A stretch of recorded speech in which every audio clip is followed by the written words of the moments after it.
Oh, wait, I'm down one more, right? Are we? Wait, are we right? I think we're shifted. Did we shift?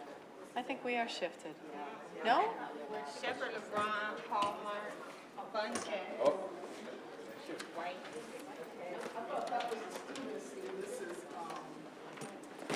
This is Bunche, White, Williams. Remember we had to shift to accommodate the extra significant. Yeah, this is Dean Williams right here. You gotta kind of swoosh. No, you gotta get off your chair.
Okay. Good evening, everybody. I think we're all pretty much set. I got a few opening remarks which will give everybody time to get settled in. First of all, I want to thank Barbara Dean Williams for rating somebody's candy jar. Should keep me, it's a form of octane, candy kisses are. I appreciate that, Barbara. I'm always honest, and I'm killing time and getting people a chance to, but I want to say that as soon as I came in, I saw the stress on people's faces. Oops. People in this building, and I just want you all to know, it doesn't sound, it's not educational jargon, it's probably not the words that a psychiatrist or a psychologist or social worker would use, but I want you all to know that everything, I mean everything, will be okay. I mean that. You have to believe that.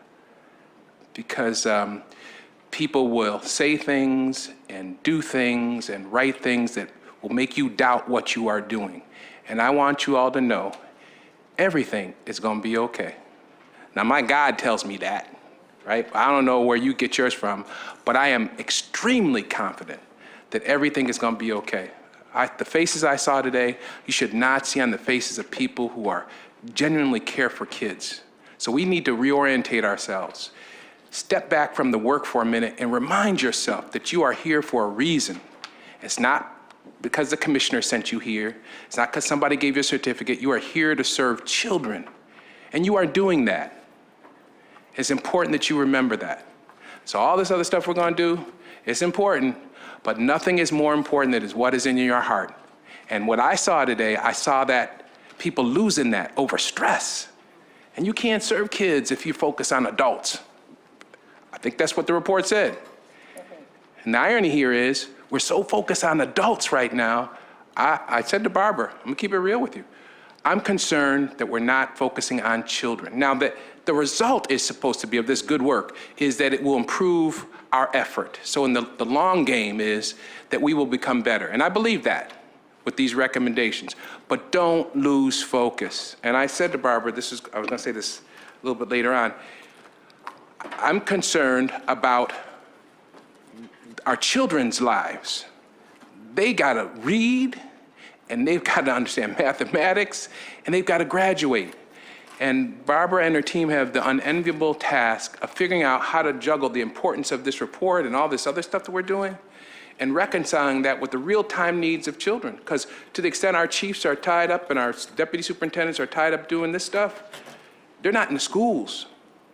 So I said to Barbara, and I know she appreciates the spirit in which I say this, and I know it's very difficult, don't lose focus. This is important, but don't lose focus. And don't any of you doubt that you are here for the right reason. I know you are. Okay. Having said that, I want to thank, on behalf of the Board of Education, Shanae, and I know there's lots of people that have helped you do this work, but we do want to thank you. And I talk about stress and people working, our staff is working double time to let this happen. So really, on behalf of the entire Board of Education, thank you, Shanae. And to central office staff, Barbara and her team and everybody who, I'm sure you could mention names and we would be here for 10, 20 minutes, and that would be appropriate. Thank you for the work that you do on behalf of the Board of Education. I know this is not easy work, and you're having to juggle a lot of different things, and the board appreciates that. So while this may have taken 10 minutes of our time today, I think it's very important to say to you all, we appreciate you. We said that to staff the other day, gave them a nice cake, the board did, but we cannot say that enough. We, the young folks, say, we appreciate you, I appreciate you. And if I literally could look on behalf of every board member, every one of you in the eye, I want you to hear that. We appreciate you. We know this is difficult work. So without further ado, let me just describe how I believe this meeting will unfold. And then before we begin, I want to make sure that we're all, that is, my colleagues are, and all on the same page. And if somebody disagrees with how I propose to proceed, feel free to take the mic and say, well, why don't we do this or why don't we do that? Because I want to make sure that, we're trying to move forward collectively and we all have the same expectation about this meeting. So to be very simple, the administration has the idea, and I'm in agreement with it. What they will do is they will proceed with the first 3 sections. We will allow them to describe each section. And after each section, I propose that board members who submitted questions and those that did not will be allowed after each section to have some dialogue. Now, understand, this isn't going to be the last time we see this document, but I think if we go recommendation by recommendation and there's interruption, we will never get through this document. So what I propose to do, and if there's any objection to it, what do they say? When you're getting married, speak now, forever hold your peace. This is the time to do it. And again, maybe that's not the right way to do it, but I'm putting before you all the opportunity to say we ought to do something different. So anybody have any suggestions? I'm just curious as to what they'll be presenting in each section.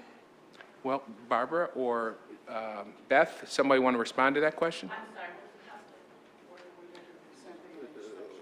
What are you going to be presenting in each section? What's that? What? You want to point to Dr. Aquino for opening remarks? Yeah, okay, but I'm just answer the Tonight, you're going to hear from the Department of Teaching and Learning, which entails general education, special education, and ELL. Those are the 3 I'm going to speak on today. Yeah, so I guess my question is specifically, we went through and we had questions on each recommendation. So it sounded like President White said you guys were going to be presenting in different sections, or are you just answering our questions? Pretty much answering the questions. Okay. It's a response to the questions. All right, I just want to make sure. Yep. Okay. I'm sorry I didn't make that clear. They know what your questions are. There were how many questions? 88 questions, so good questions. And when they respond, they will be responding to your questions. All I'm suggesting is we allow them to finish, then we'll have a brief opportunity to ask some follow-up, but understanding that it would need to be brief because they're going to continue to work this document. My understanding is, and someone will correct me if I'm wrong, once we get through tonight, I was told you'll go back to Dr. Aquino, he'll provide some further vetting, and I think we're on a good pace to get this thing to where we need to be. But Dr. Aquino, is there any further suggestions or concerns about how I propose to get through this agenda today? No? Okay, so before we begin, Dr. Aquino, did you want to give some opening remarks?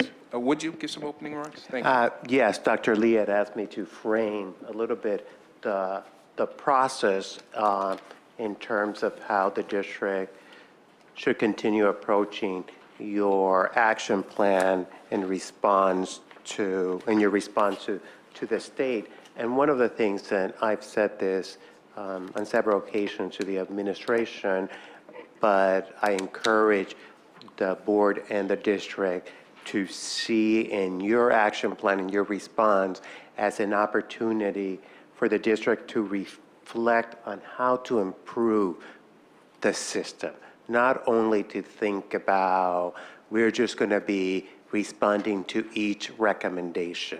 This is really an incredible opportunity as a system to think about how do we transform our schools to places of academic excellence where all students thrive. As you know, the report does call for a reset, and I know that people have questioned what did I mean by a reset. So a reset for me was because in each of these components or area, the district is not functioning well. So around teaching and learning, around special ed, around L, around how you govern yourselves, around human capital, operations, accountability, there seems to be areas that need to be improved. So it's not like it was just one area. So that's why I think about how do you reset in terms of not necessarily a new beginning, that you have to like scratch everything, but really think about all those areas. The other piece that I would encourage you is not to treat, you will fail if you treat each recommendation in isolation. For the purpose of the report and for the clarity of the report, I separate them into the different area, like governance, teaching, and learning. But you have to have a deep understanding of the report as a whole. Each of these areas are interrelated, and you need to treat them as such. So by that, you need to come up with a plan that's coherent. I'll give you an example. So, and I was meeting with some of your top, actually with Abel this morning and his team. In the teaching and learning, there's a recommendation of the district adopting common curriculum in all core subject areas. Well, there's also a recommendation and finding about in English language learners that you need to also have, when it comes to ESL or ENL, a common program for that and a common system. So you cannot use a different approach for the selection of the curriculum that you're going to be using for ELA or mathematics. So if you're going to call for a curriculum committee, that's the same process, so that it's not an individual department making the decision, that it should be consistent systemically. So those, you have to think that all those recommendations live in an entirety as a system. You would fail if you do them one by one. The other piece is you can, and I gave feedback, almost in every single action item. So I send it to Dr. Lee, who is given to the administration. You cannot see the recommendation in isolation of the findings. So the findings give context to the reason why the recommendations were offered. So in some of those cases, you were putting in your action item things that the findings said were not necessarily working, but you were going to continue. So if you're going to continue, but the findings said, in my review, they weren't working. So you need to put it within the context of the findings, both in the general finding, but in the findings of each of that section. And I can give individual example, but I think I gave it in my feedback. That the other thing I wanted to say, this is a multi-year. If the district and the board, I hope you don't think that this you're going to accomplish in a year and a half. If you submit an action plan that says, we're going to do this in a year and a half, it's going to be, you didn't put a lot of thought into it. So you can spread it into a multi-year.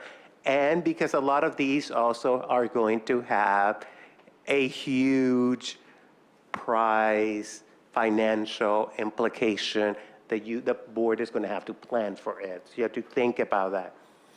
In terms of what you're writing in the action item, and I met with Dr. Lee and Dr. Massetti Miller at the beginning of this process, is it has to be detailed enough for when the state reads this that the commissioner can understand what is it that you're doing, by when, and she can say, she can come back, did they actually do this by the time that they did it? So it had to provide a description enough without going to the weeds.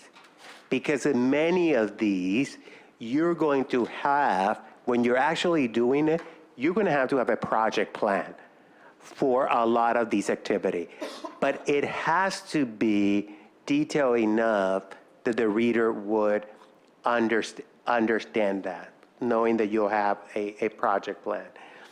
The last piece I will say is that I've been providing guidance. I will continue to provide guidance, but you cannot assume that I am the reader or the approver approver of the plan. I am not.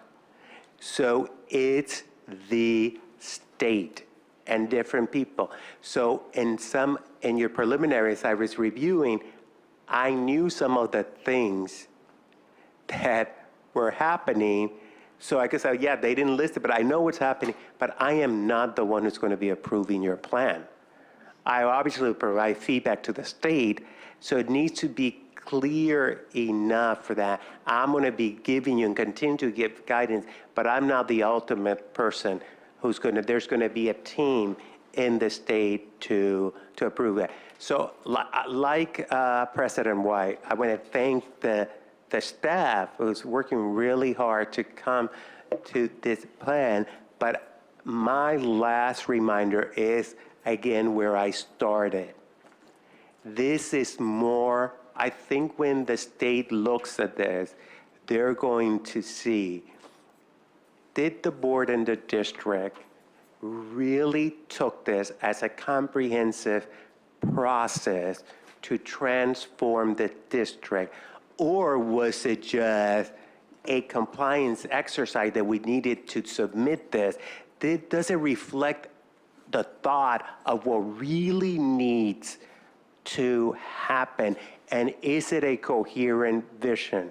So from each of the department, I know that you had project owner for each, and makes sense, but is there a coherent vision that will transform the district? So, and also, I'm sorry, I said it was a lot, but like there are things that carry a lot more weight. I didn't put it in the report because that will be prescriptive. That's for the group to decide. For example, in the governance section, talk about developing a multi-year strategic plan that can outlive any superintendent and changes in board. That is key and should drive many of the other recommendations. So as they are analyzing and reviewing, they're going to say, but wait a minute, so was that the last thing that they did and they did the other thing? Shouldn't that have driven some of the other activities and action items that they describe? That's how you really have to think about. It's really thinking about how do you go to a district improvement process.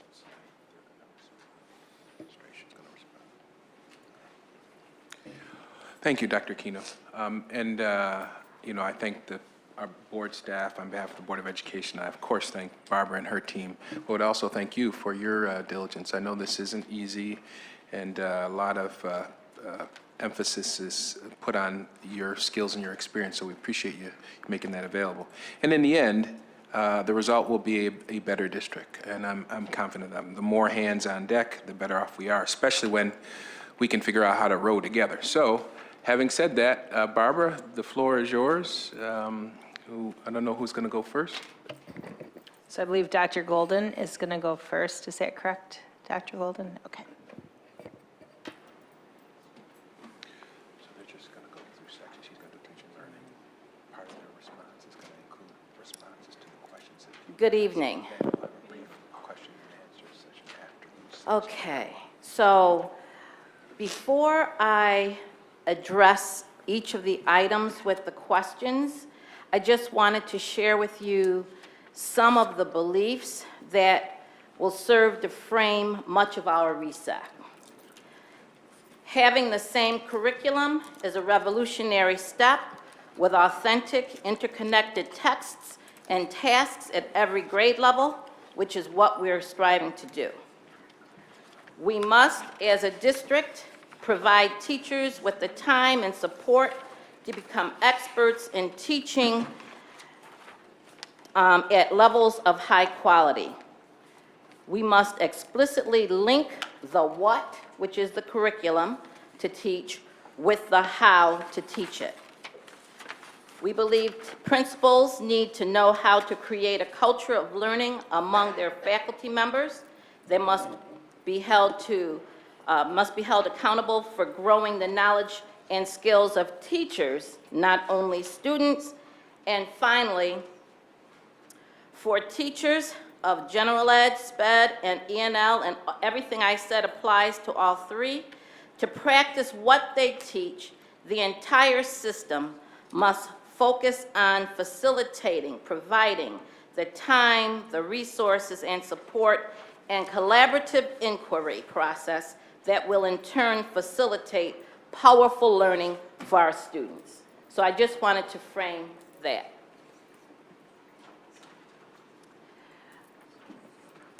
I will go one, and I assume you have everything there with you. Do you want me to read the questions or just the response? Just the response. Okay. For one, it is, a quality instructional framework consists of curriculum aligned to the New York State standards, teaching strategies, assessments, and professional development. The framework is underpinned by quality, culturally responsive curriculum embedded with tasks to ensure a baseline of rigorous instruction, a series of professional development opportunities beginning with the instructional framework will be offered.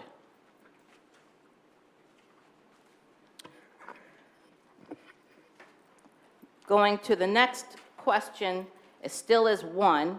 The implementation of the instructional framework will be a significant part of the comprehensive professional development plan for teachers and administrators. Excuse me. Dr. Golden, hold on one second. I know you had a question, Dr. Hallmark, but would it be helpful for people, just give me a second, to hear the question? Would that be helpful? Yeah, I'm getting a disconnect because what I'm reading is the question doesn't seem to go with what you're answering, so I don't know if Okay. we're on the same page. So, yeah, it might be Okay. helpful if you read the question and then provided the answer. Okay, so the first one was, what will be the process to revise instructional framework to ensure it's high quality? And I did not read that. The process to ensure the framework for high quality is one that includes all stakeholders, principals, chiefs, teachers, school principals, in the development review of the instructional framework to ensure the high quality. And, just to tell folks, So you're not I'm going to find the not on questions this on this one? thing. You're not going to find Here or here? It's just, it's not, Format. It's, So, let me explain. go ahead. You have a sheet that the cover page say questions, Questions? and it's a packet, it's a 7-page packet of questions that were submitted. These questions were compiled from those received from commissioners, as well as comments and concerns raised by Dr. Aquino on the action items that have been submitted in response to the report. So it would be helpful if we could use this as the grid. I'm not sure, are you? Yeah, I want- think that's what's causing the confusion. So we Okay. have, as you said, this sheet that lists questions from recommendations 1 all the way through, and it lists, do you have this, Cecilia. Dr. Golden? Do you have? It was in your packet that or just tell us what number it is and we can find it. I don't know if she would be able to know that. So do you want to go through the actual questions? And T and L questions, begin on page 2. Begin on page 3, I'm sorry. All right, so recommendation number 1, these all pertain to the first recommendation. And So, recommendation- Dr. Golden, you're doing teaching and learning, is that right? Yes. And so if I look on the sheet that we have, They're all done. it has I don't have hold on, folks. It's got recommendation number 1, and then it lists a specific series of questions, 1 through 11. You see Give that? her all that. So those are the questions that Dr. Lee referred to. Those are the questions that I would assume, since you're doing teaching and learning, that you would be answering. And then it says recommendation number 2, and it goes all the way through recommendation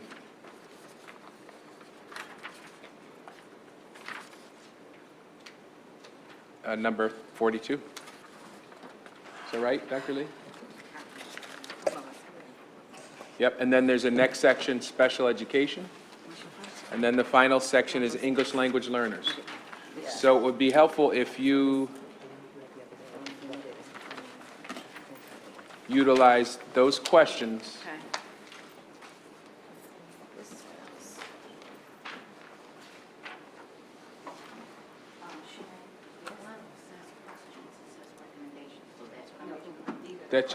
That relate to that recommendation. All right. Now I'll follow this. Sure, sure, that's all right. Take your time. Okay. All right, so here we go. What is the specific issue with the current instructional framework? A quality instructional framework consists of curriculum aligned to the New York State standards, teaching strategies, assessments, and professional development. The framework is underpinned by quality, culturally responsive curriculum embedded with tasks to ensure a baseline of rigorous instruction. A series of professional development opportunities, beginning with the instructional framework, will be offered. Explain how you will achieve non-negotiables in subject areas without full cooperation from the bargaining units. We believe that we do have full cooperation from collective bargaining units. There has been no pushback on that, on the instructional framework. What list of schools that do not have common planning periods in their master schedules? I'm just seeing this question. It must have come in late. How is the time being, what is the reason every school did not have these periods in their master schedule? What is the role of school chiefs with this? I did not have this question. How is the time being utilized now for principal and AP meetings? What will be the specific change if they're already focused on best instructional practices and monitoring? Again, I do not have this question. What is going to be the tracking, monitoring mechanism and system and accountability for this? I guess that's associated with the previous questions for which I do not have. What is the specific issue with the path forward instructional plans? Since they exist, why is this still a highlighted area of concern in this report? Where is the disconnect? I do not have those. I did not have this question. An instructional framework for the district already exists. Are these suggestions things that are currently missing in the Rochester instructional framework, or things that are in existence but need further tweaking? Dr. Golden? Yes. Let me just ask you a process question. When you say you're missing, so far you said 3 through 7, that you were missing, when, Dr. Lee, when did these questions come in? These questions were sent to the administration last night at 8:42. Okay, all So- right. So that's understandable. Yeah, we So didn't, that I don't know to whom it went to, but I didn't. Hold on. Commissioner Shepard? So I just want to say that my questions were actually 1 through 7, and it did appear that you got, Some of them. yeah, so I don't, did. I got some of them. so I don't know how, So you were able to get through some of them, but not, Yeah, well, I received some of them, and I don't know where the disconnect was, okay? all right. Well, But I do have, it says, what's the specific issue with path forward instructional plans? Since they exist, why is this still a highlighted area of concern in this report? Where is the disconnect? Do you want to talk about path forward? So can we just level set for a minute? Sure. So we're all on the same page. So just to make sure that I have all the right questions, so I have specifically questions from, and there may be others, but specifically we addressed before we came in this evening, Commissioner Shepard's, Commissioner Hallmark, and Dr. Aquino specifically are the questions that we addressed. How they are here, they look a little different on here, so I think holistically we can still address this or maybe add other comments if we need to go back. But I have, for example, what will the process be to revise the instructional framework to ensure it's high quality? That came from Dr. Aquino. Then you go down and you say an instructional framework for the district already exists. This was a Commissioner Hallmark. And then you go through, are these suggestions? Now, what I don't see, for example, is the path forward piece, but we can sort that out and come back to it. And for example, Commissioner Shepard, and maybe there were other ones, what's the specific issue with the current instructional framework, right? And explain how you will achieve non-negotiables in subject areas without full cooperation, so on and so forth. Those are the ones that we've addressed for part of, and it goes right down, teaching and learning number 1, and then it keeps going right down this list. I don't specifically, and then in here, how is the time being utilized? So we were answering it somewhat holistically, but they're all throughout. So we do have those, it's just how we structured the Okay, response. so just a suggestion.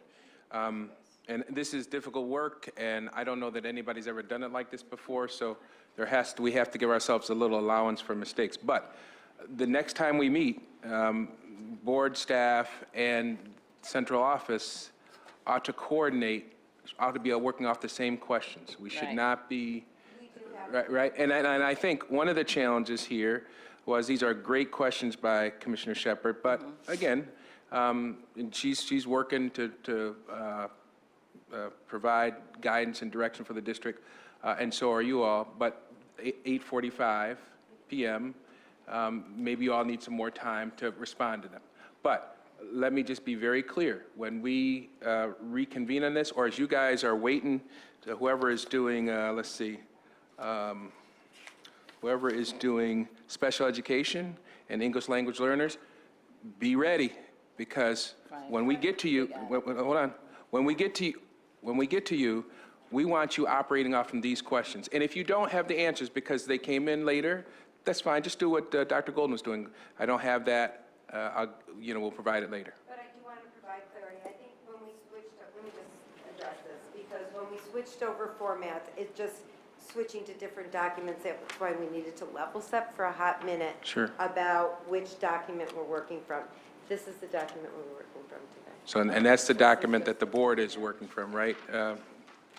Yes, and then Dr. Lee provided this in a different format, so we'll get back on track here. So just so that what we were doing is I heard you say you didn't have an answer for 3, 4, 5, 6, 7. I think you were beginning to talk about 8. Do you have the answer for that question just yet? Beth? Do you? Yeah. We do the instructional framework. The district does have an instructional framework. It does have to be better articulated throughout the district. I don't know that we would say that there's anything missing, but I believe that there are things that need to be further embellished. What will be the process to revise instructional framework to ensure it's of high quality? And that will be that we will cross-check what we have with evidence-based research, including places like Aspen Institute and other school districts, to make sure that what we develop is, that meets a standard of quality. Dr. Hallmark had a question. Yeah, I'm sorry, Dr. Golden. My question number 8, the second half of it, in my opinion, was the most important part of it, and you didn't answer that, or read it even. Aside from tweaking or creating instructional frameworks, an important issue is how a framework moves from paper to school-based planning teams or ILTs. That's it.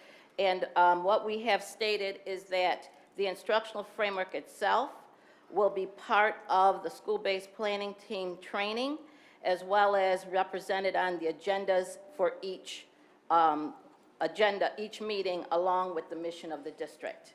For the instructional leadership teams, the same would hold true. Because without the articulation, which is communicated in various media, it won't happen. So the leadership link is being utilized for that. The instructional spotlights is also being used for that. The school principals will receive, it will be part of the professional development series that is done by the chiefs as well as the Office of Teaching and Learning. So the ILTs are new, or proposed as new? In some places. Right, so I guess I'm just wondering about the overlap between school-based planning and ILTs Okay. at this point, since it's new, right? School-based planning teams? ILT? Instructional leadership teams.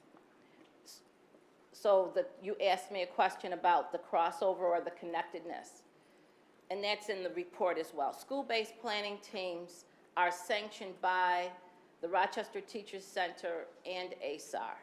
They are a decision-making structure through constituency consensus at every building. Instructional leadership teams are teams that are, for the most part, facilitated by school champions, otherwise known as department heads. Their work is to take the data that is associated, say, with global studies or living environments, look at the student achievement data and make data-informed decisions around that particular area. School-based planning teams have a school-wide function. Instructional leadership teams have a content subject area specific function.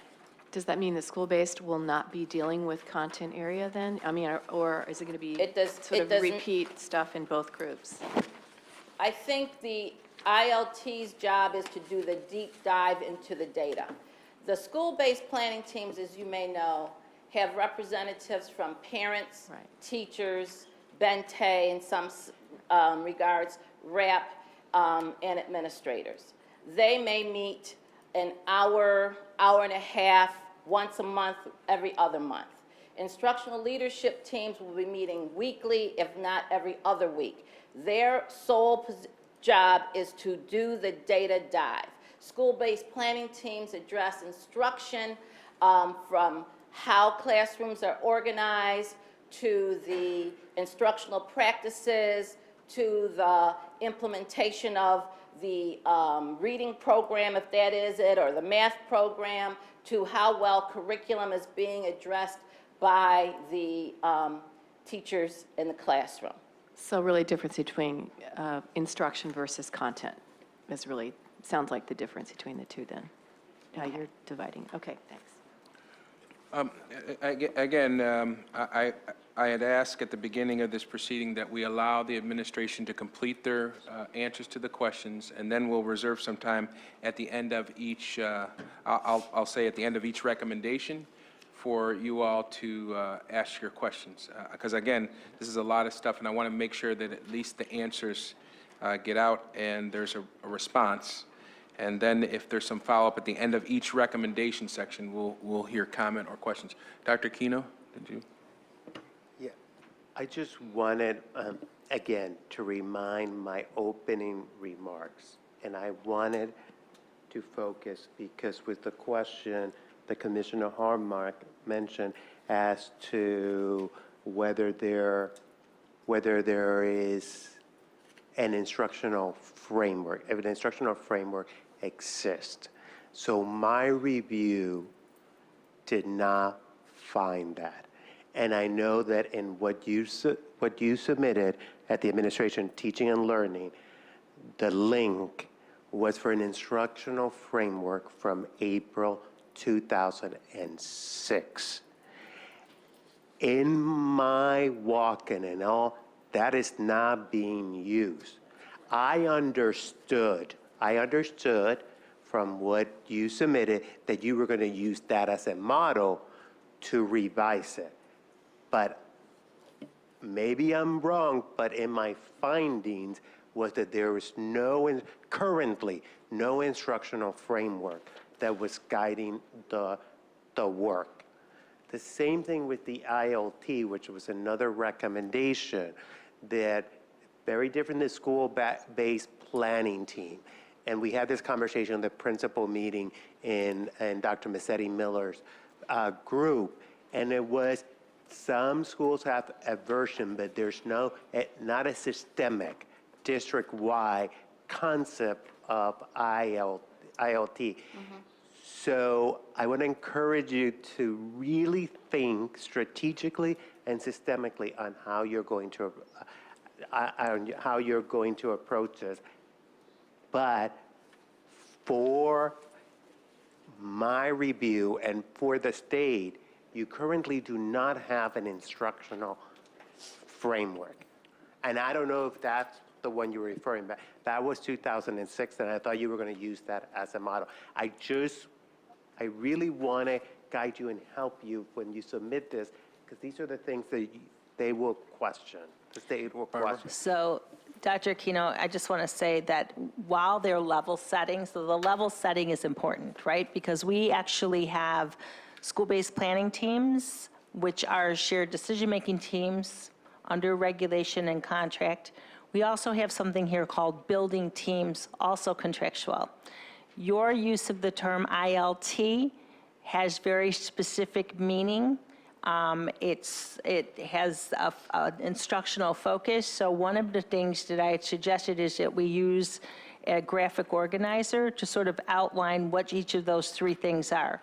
I think one of the things that we're seeing here is that the multiple turnover, so the 2006 instructional framework does meet the definition of instructional framework, but if it's not known to people and it's not being used, then we don't have an instructional framework. So one of the things that I think the team will do over the next few weeks with your coaching and guidance is begin to level set some of the vocabulary. So that may be frustrating to people asking questions, because as I'm listening to the answers, I can hear in the answers where we need to level set. So this exercise is really important, but that's why there's a number of iterations of the process. So I just want to know it's not a simple question answer, because we're going to go back and do some level setting around specific definitions to make sure that people understand that what while we may think it's here, it's not here in a format that is best practice, right? So it's about leveling up. So it's a process. So I just keep going. I really do appreciate all the work that was put in, all the hours that were put in today. And I think, Dr. Aquino, I hope that you didn't interpret my statement to mean that we have an instructional framework that is well articulated across the district, because we don't. But I provided to you what we have, what I could find. Okay. And I yes, appreciate. We've got to do more work. Yeah. And I appreciate hearing your thinking and your thinking as well. It helps me understand this, where you're coming from and how everybody's thinking, so that's good. President. Yes. I'm a global thinker, so I tend to think in holistic, from a holistic perspective. And so when the question is presented about what is the specific issue with the current instructional framework, I think what I would have liked to have had answered is something to what Dr. Aquino is saying, that it's an old one. You know, it was done in 2006. That's an issue, meaning that it's not current. Right. And another issue may be is that it's not being used in the buildings. That's another issue. So I think that I'm a little frustrated here because it seems that it's how it's presented, even getting the documents together. If that's an indication of us trying to put this plan together to submit it to the state, we're doomed. And so I think we have to get a little bit more organized and a little bit more fluid about the report in its totality. Okay. And I think what Dr. Aquino is saying about ensuring that we understand that we're not working in silos, and we're understanding the impact of how these areas impact all other areas, and are we taking all those into consideration? I just don't want us to be putting something down on a piece of paper so that we can submit it to the district, and particularly if we can't explain it from a holistic perspective. Okay. So can I just say this one thing? Yep, go ahead. In terms of communication received and offered, I had initially developed a very detailed response to the questions. Those detailed responses were shrunk. So let me just tell you this, but it will not include it being old. But I will tell you what we know needs to be a part of of an instructional standard. It has to reflect high expectations for all students. The professional development has to be aligned to the curriculum, and the curriculum aligned to standards. We know we do not have a common curriculum in all schools. Professional development is embedded whenever possible and is routinely offered, providing teachers with quality strategies for them to try and then to return later to share what they did and to voice concerns or questions, as well as include the analysis of student work. So we use identified indicators of student progress. That's part of the plan. It should. All students must be exposed to grade level content or higher. We need to utilize rubrics to delineate what quality work looks like to students and families, learning outcomes aligned to New York standards, assessments aligned to learning outcomes and New York State standards, and classwork aligned to learning outcomes. And there's more to it, but I will say to you that teachers must begin with what students already know. That has to be part of this framework, and what they know and can do in relationship to the Rochester City School District learning outcomes and the New York State standards. Writing across the content areas and interdisciplinary teaching will be reflected in the Rochester City School District core curriculum. We will monitor by the use of common formative assessments and reteaching plans. The non-negotiables are to create a guidance document for non-negotiables that includes students will engage in grade level content or higher. There will be common formative assessments tied to the New York State learning standards, otherwise known as criterion reference tests. The materials will be culturally responsive and available, and pedagogical practice evident at all grade levels and all subject areas. Differentiated and specially designed instruction will be in general ed and special education classrooms, daily walkthroughs, and sharing of data, and students having access to books must be done. So that's the detailed part, and it may have more than an instructional framework would have, but we're starting at a place where we have to be clear about what it is we expect. Commissioner Shepard? Okay, so just the way that things are going right now, I don't know how much work was put into the responses, but I just went through this whole thing of questions, and more than half of them came from me. So if you're telling me that you didn't receive my questions, I'm not really sure all of what work was done. And in addition to that, the answer and response is kind of chaotic, and we're not moving in kind of a cohesive fashion where I can understand what specifically is going to be done and how these questions are being addressed. And not only that, when we're talking about the instructional framework, now the path forward has multiple instructional plans. So are you all telling me that all the work that went into that, it was based on a 2006 instructional framework, or how did we come up with those plans? I would say, I wasn't here when they developed the path forward, so would you like someone to respond who was here?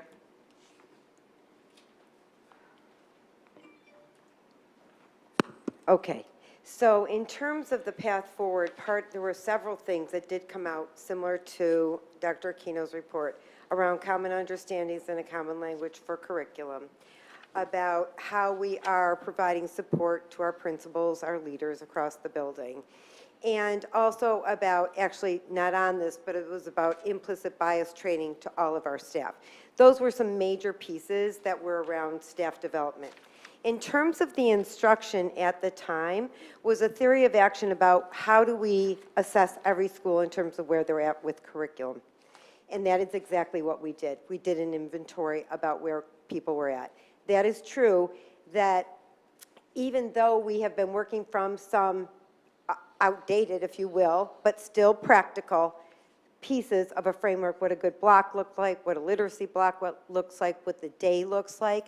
What we found, though, in Path Forward, and we've been trying to do, because we just ended Path Forward in late spring and working on it through the summer and into here, but we're not there yet, is an instructional framework that is updated and has clarity around what does a day look like, what are the standards, what's the curriculum aligned to the standards, and how do we monitor that.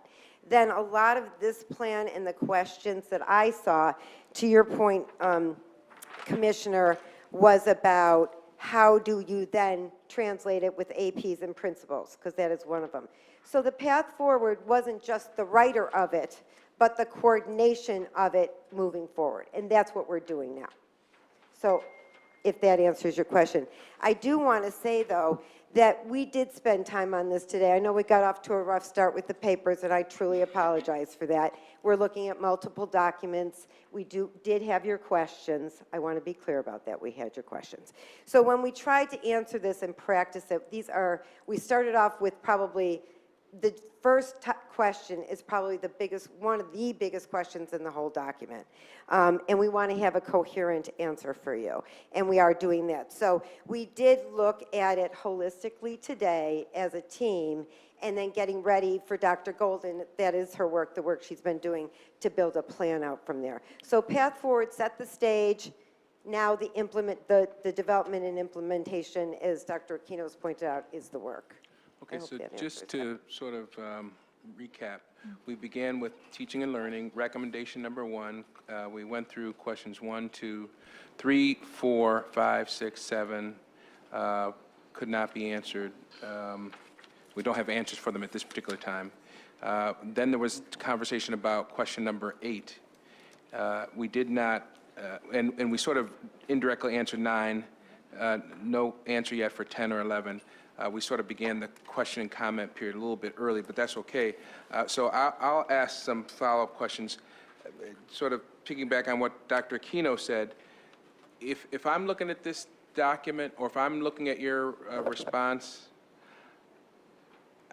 whether I'm Commissioner of Education of the State of New York or Commissioner sitting up here, I want to know what your instructional framework is going to be like and when it's going to be due. You have one date here, April the 1st, 2019, but there's a lot of things that have to be done here for ILTs.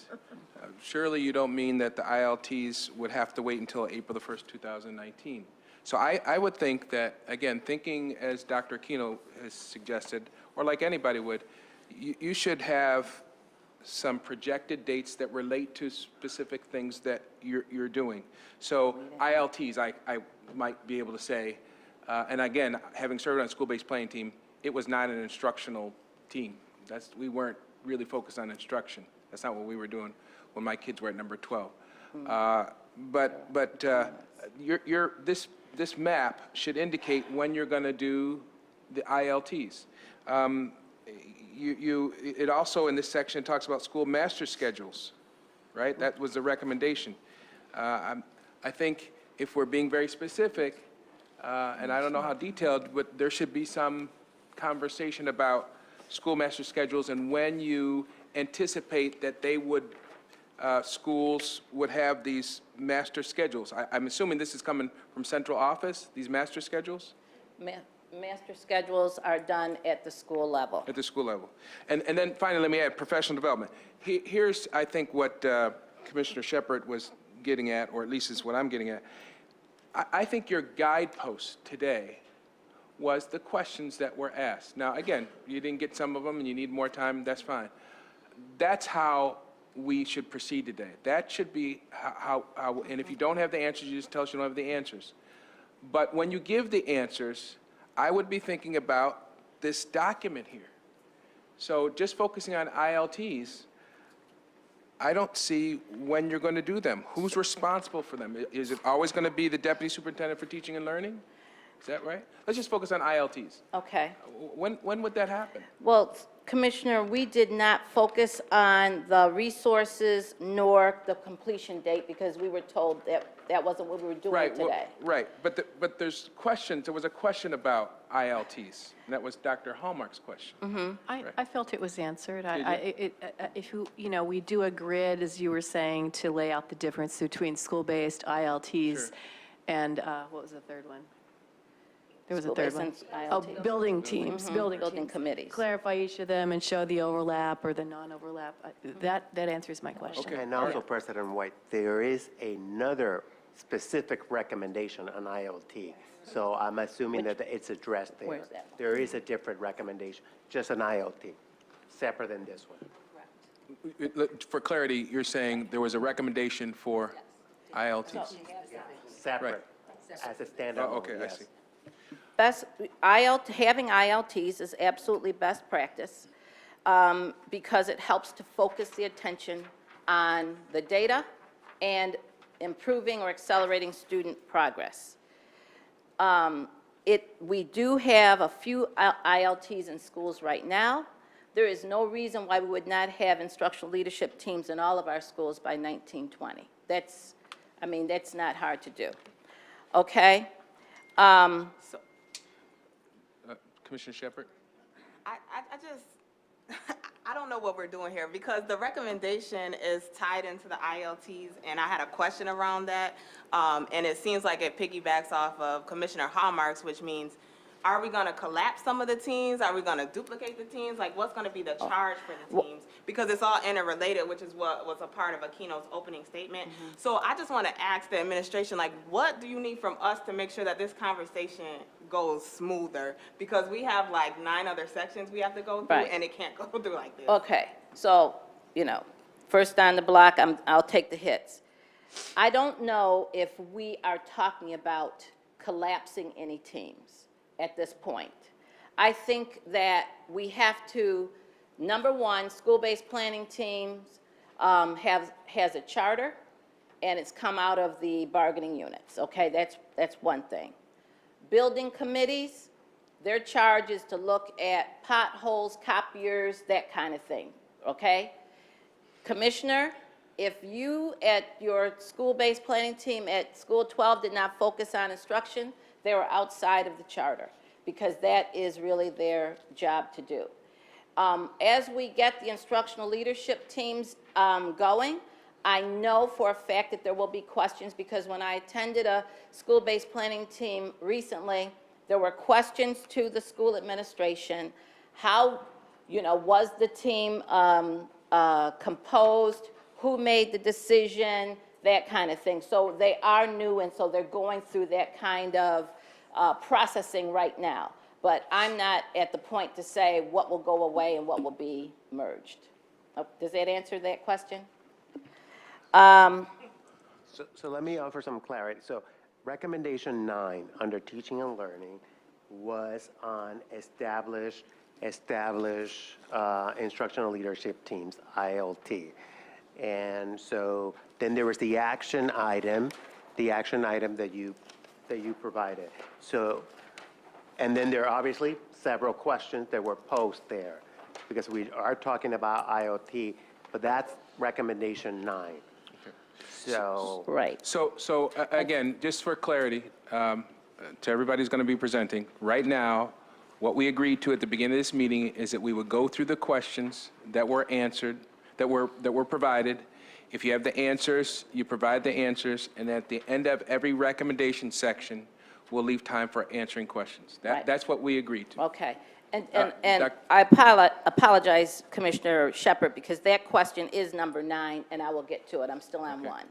Dr. Hallmark, yes. Although I do foresee a little bit of a problem with that plan, because I know that one of my questions that I submitted looked at the interrelationship between 2, 6, and 9. Sure. 2, 6, And, 9. yeah, because it had to do with curriculum, and, all 3 of those were related. So I'm not sure how we would. Well, but at Sort the of a at the similar end, thing. How are these separate and how are these together, and how are we looking at the overlap? And so I don't know if the layout of one section at a time will get at that well, complexity. but I think what you could do of the is at the overlap. end of, as we have with this one, we've talked about instructional leadership teams, but that's in recommendation number 9. So where there's overlap, you address the question. So, yep. so this goes back to my opening remark. So I don't think it's Commissioner Hallmark is your issue.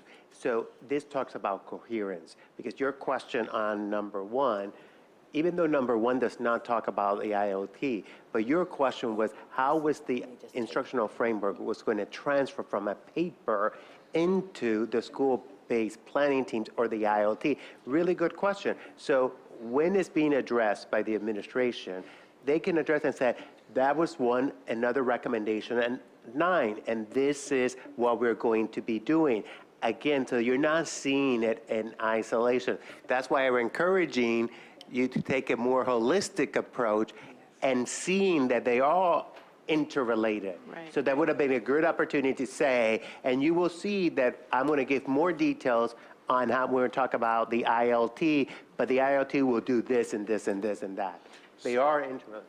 So that was my point. So we'll go through these questions. That's how the questions came in. These were from commissioners, right? And if there is overlap, you can address it in your remarks, or if someone has a question at the end or about the end, you can say, well, you know, isn't this related to recommendation number 2 or 6? We can do that. Okay. All right, so I'm going to go back for a minute because I think the paperwork that was submitted to me afterwards kind of threw me off. The question around, I'm still on 1 about how is the time being utilized for principal and AP meetings. These principals meet twice a month. The meetings are organized or coordinated by the chiefs, and the specific agendas vary depending on what is being addressed at the time. So there are times when teaching and learning presents, well, we present all of the time, but different areas present. So at the last meeting, special education was on the agenda. For next month, it will be effectively teaching English language learners. For the special education presentation, we went through, or Keisha did a thorough job at talking about changes, the continuum in special ed, and some changes that are going to be seen at the school level.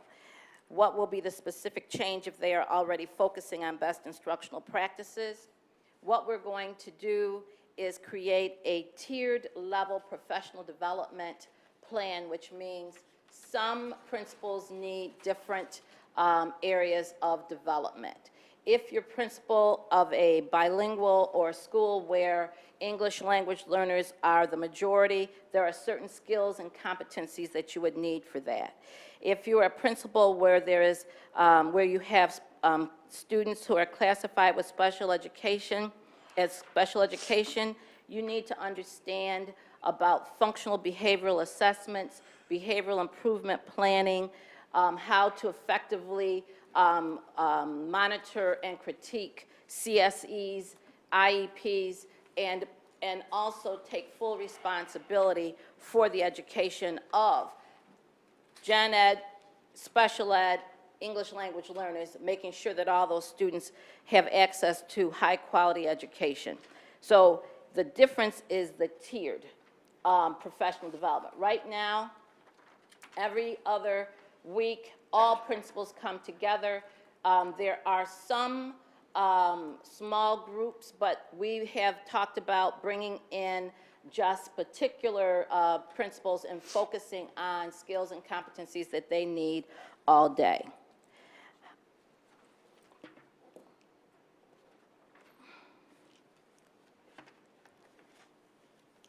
I think I've answered those. So I'm going to go to, and the one about ensuring that the instructional framework is the driving force, I think I did state that we will make sure that it's part of the professional development series for teachers and administrators throughout the district. When can we expect a district-wide curriculum to address the issue of high mobility within our district? Hasn't an initial evaluation already been done? The Curriculum Council has been reinstated. We are in the process of reviewing various curricula, which includes the Rochester curriculum from 2011, the recently developed curriculum from East High, as well as School 9 has curriculum. So we will be looking at all of those and using those as a platform so that we're not starting from scratch. We're also engaging with BOCES to help support this work so we can have this done expeditiously. I would hope that to have this in a printable format, something that can be implemented and for people to receive professional development the summer of 2019 so that we can have it implemented in schools in the fall. How will this be different from the instructional plans? I'm concerned we have a bunch of plans which will further distort a clear vision.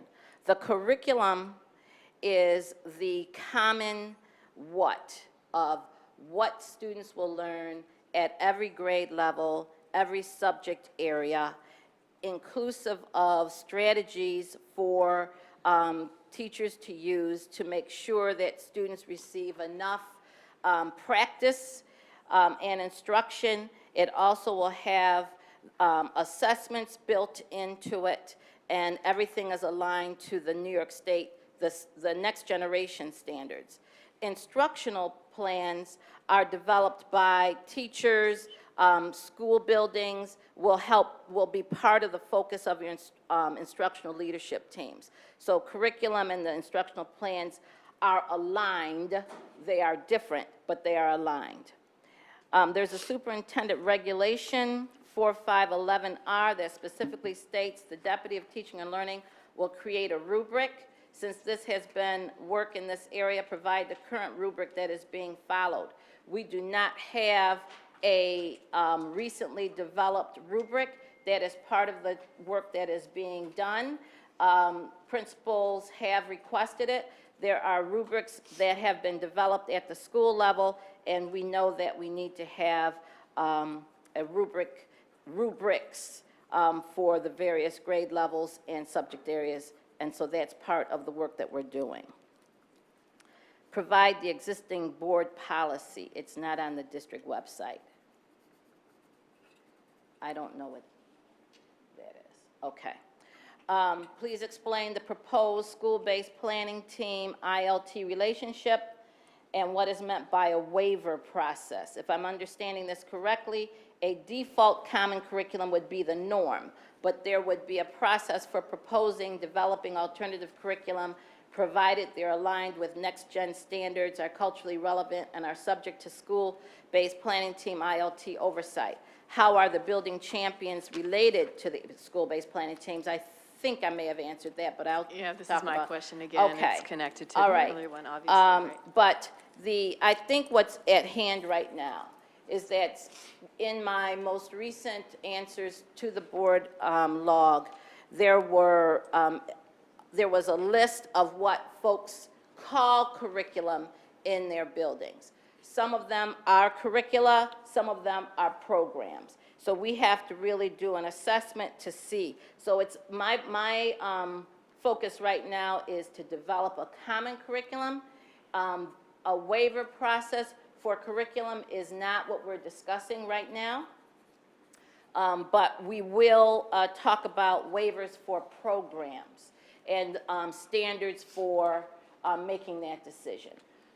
So to just make it more specific, you just mentioned 3 different curriculum. There was the East High, there was... East is theirs, of course. There's also the K2 you didn't Right. mention, Well- and the School 9, and so these are a variety of curriculum. Right. And so there's variation there. So would you be, of course, you're going to submit it to the Curriculum Council to make sure about the alignment and the cultural relevancy and all of that. But what does waiver have to do with that? Or you're saying it doesn't have to do with the curriculum? Waivers may come into play, but I said right now our focus is just getting curriculum done. The principal of School 9 is on the Curriculum Council. So we have School 9's curriculum. We will review that for elementary. And what I'm saying is we do not have to start from scratch. Our interest, as I stated at the beginning, is to make sure that we do have a common curriculum. And if there are schools that request a waiver, we will have a process for that as well. But we don't have the process identified yet. Are you going to grandparent them in, like East High, for instance? They just did all this work. And East High School has its own, is a different school district.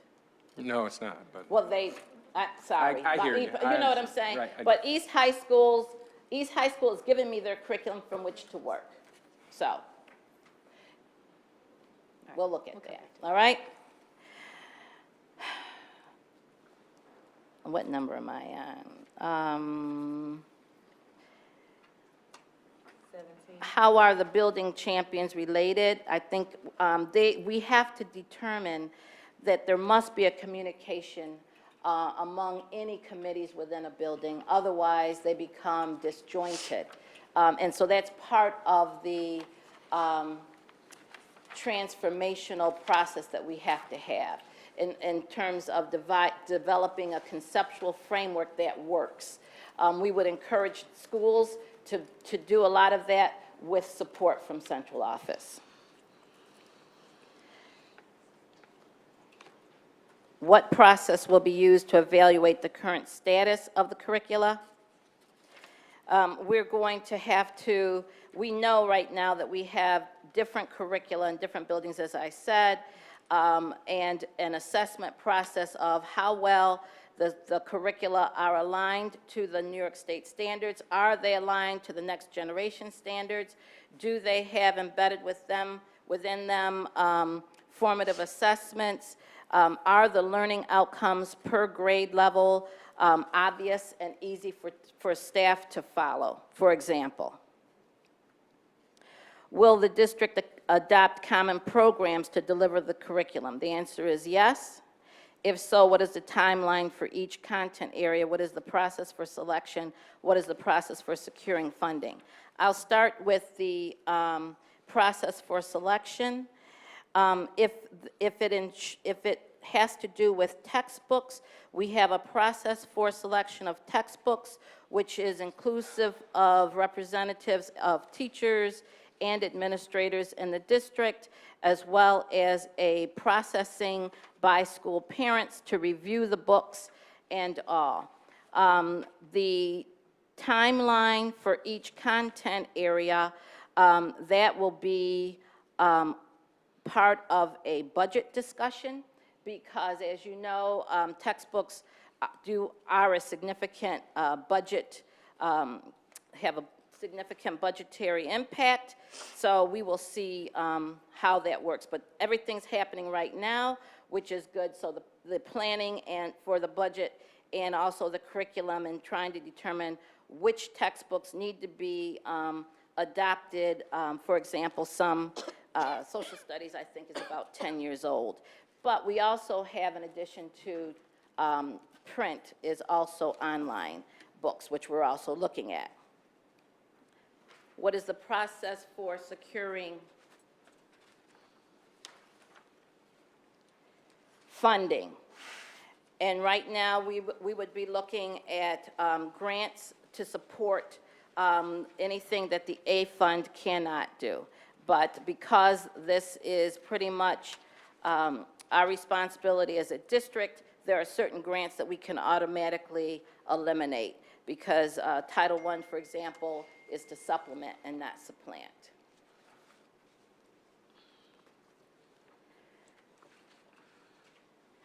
Describe how the processes listed will be developed.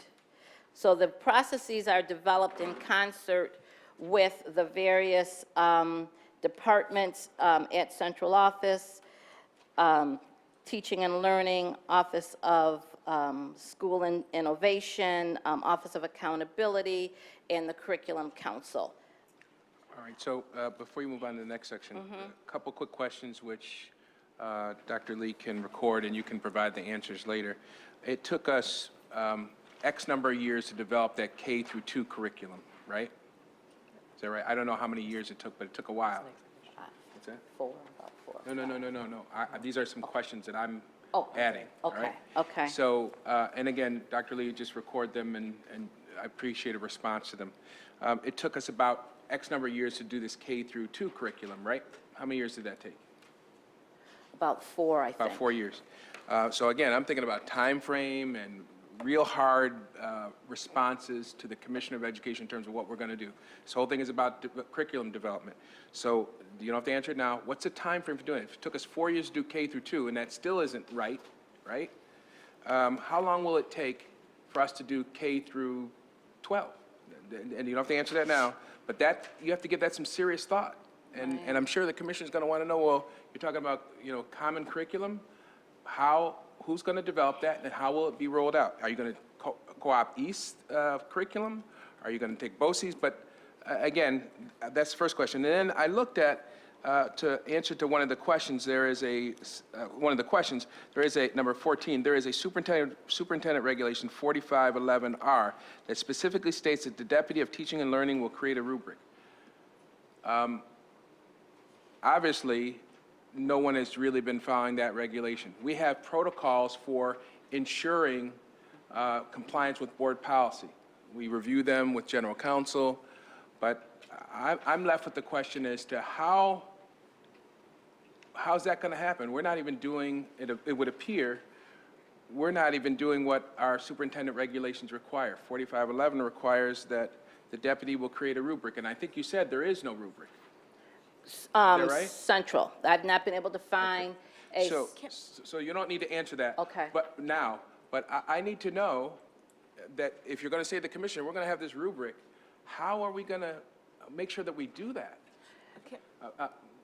So that's a question, Commissioner Shepard. Yeah, I was going to say, so that was my question, and I don't know if it's not being followed because there was no policy, which is why I asked for the policy to be provided, because what's only on the website is the regulation. So I'm not sure if it wasn't being followed because the policy was no longer in play or what happened, so that's why I had asked all that together. Well, that's a good question. My assumption was that regulations are to enforce policy, but if there's a regulation from the superintendent, somebody should be following it.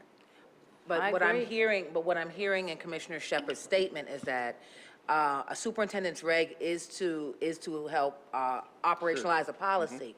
But if something happened to that policy along the way from the time that the policy was first instated and the reg was made, but they never moved the reg, that what I'm hearing and what you're saying is that, is it possible that the rubric wasn't coming because there's no we don't know because there's no policy. You can't find the policy that this reg goes to. Am I right? Is that what I'm? My guess would be, while that might be rational, I bet you that's not what happened here.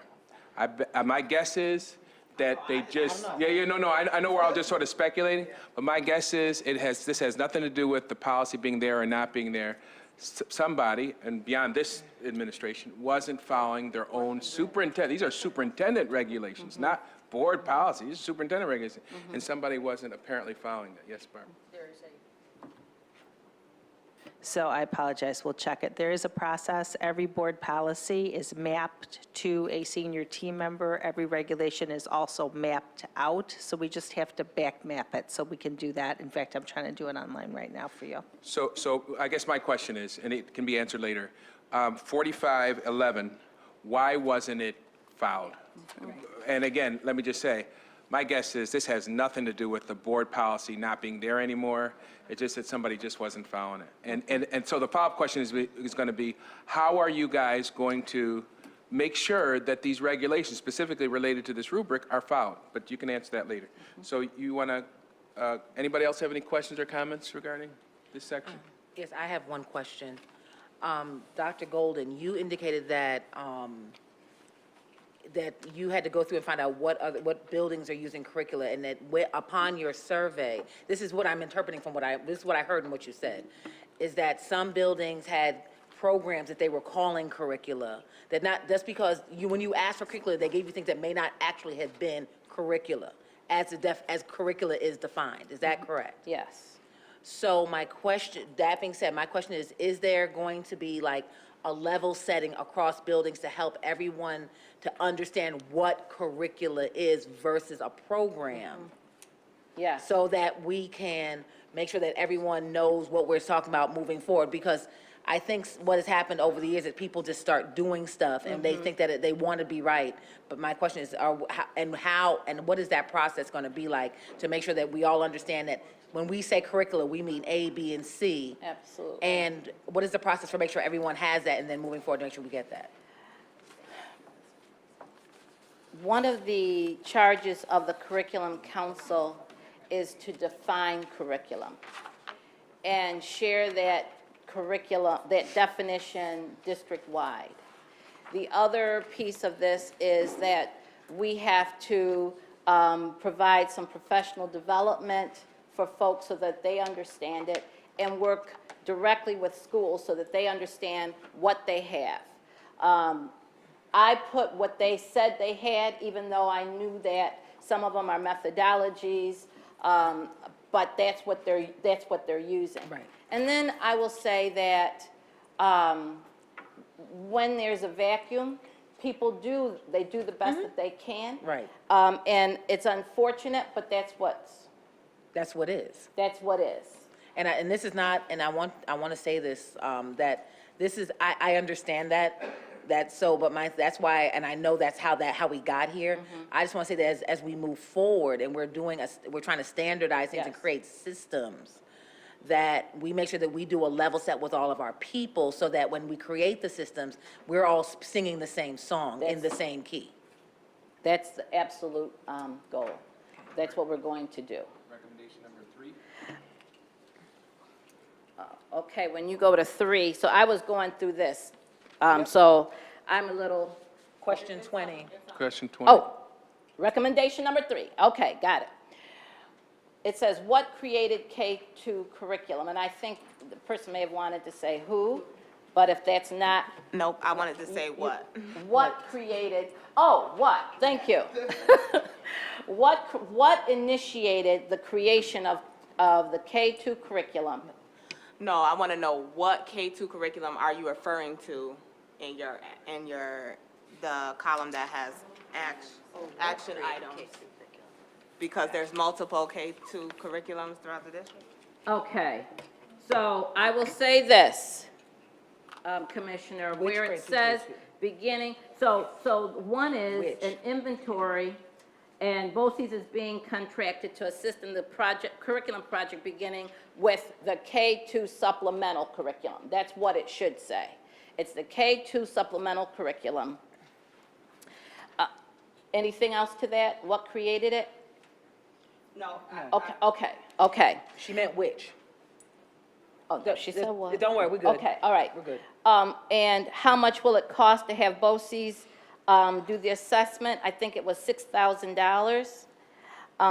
And what they will be doing, assess why we need to do this after we've spent so much money.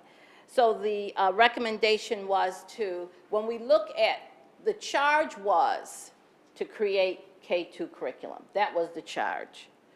The product is one that is supplemental in that it does not have all of the domains, so to speak. It does not have enough work on the phonics or phonemic awareness that young children need. So what we're doing is we're building in the elements that need to be built in. I will say this about the K-2 supplemental curriculum, which is self, family, and community, totally culturally responsive, reflective of African American, African, Caribbean cultures. It took a long time to develop. They did begin at scratch. There was nothing on which they could build for that. And so it has taken a lot of research, it's taken a lot of work to do it. So when Commissioner White, it took them that long, is it going to take you that long was really part of the question. I do not expect it will not take us that long. We're not starting from scratch. We have the EPO curriculum. We're looking through that. If they don't have, in our opinion, enough culturally relevant material or strategies, we will build them in. We have a K-9 curriculum. It is well done. We're going to review, see what needs to be done, build on it. So it's not going to take a long time as that one did. Recommendation 4. And it says, shouldn't this be done during the process of developing? Perhaps it should have been. I can't answer that. I wasn't here. But recommendation 4, provide the theories of actions for the following departments: African American Studies, Response to Intervention, AIS, Mathematics, and Special Education. These departments have no content on the district website links.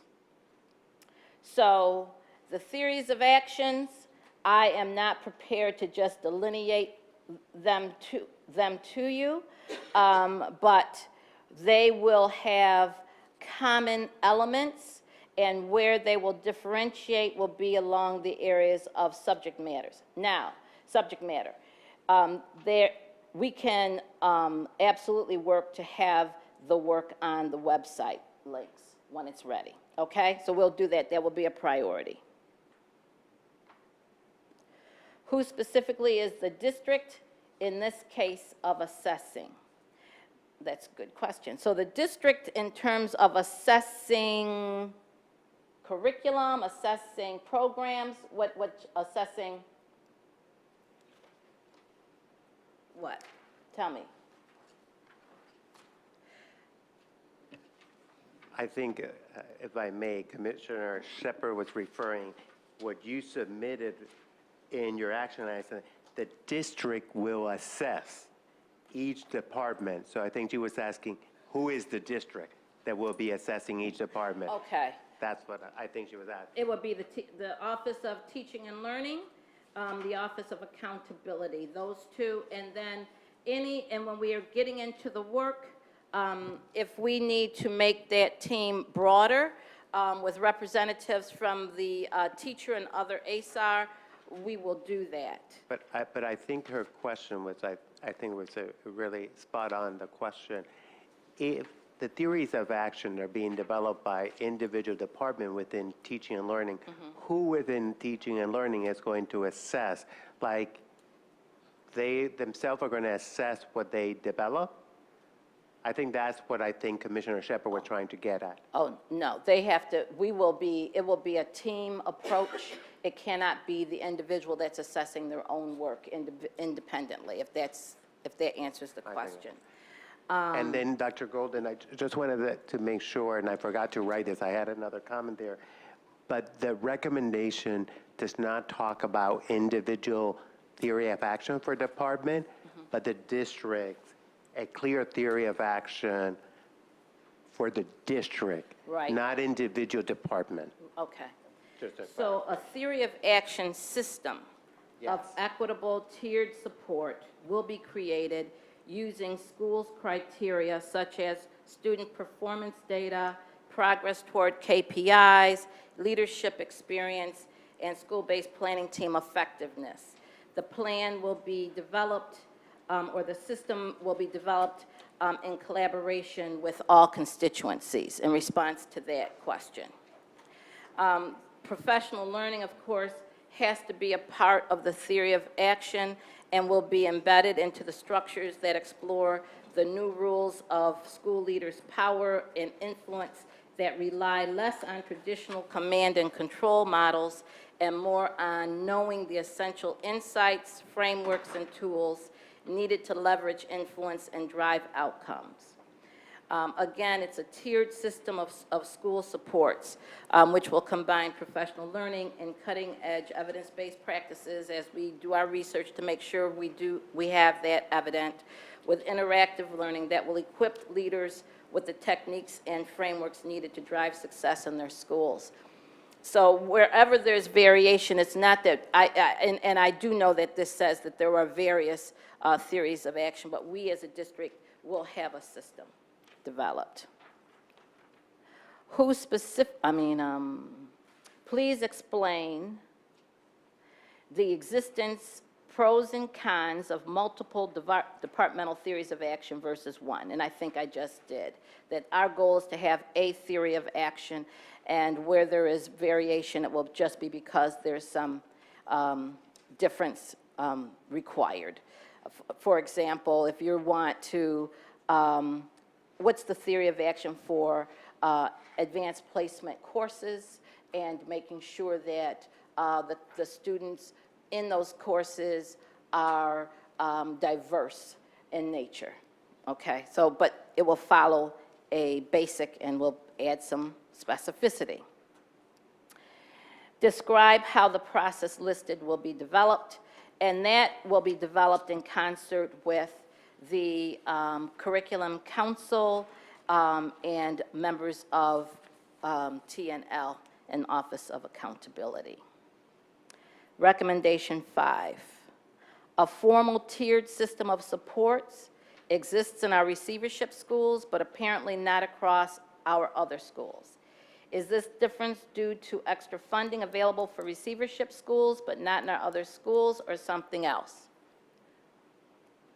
Why do we only have it in receivership schools, the formal tier of supports? Is it only because of money?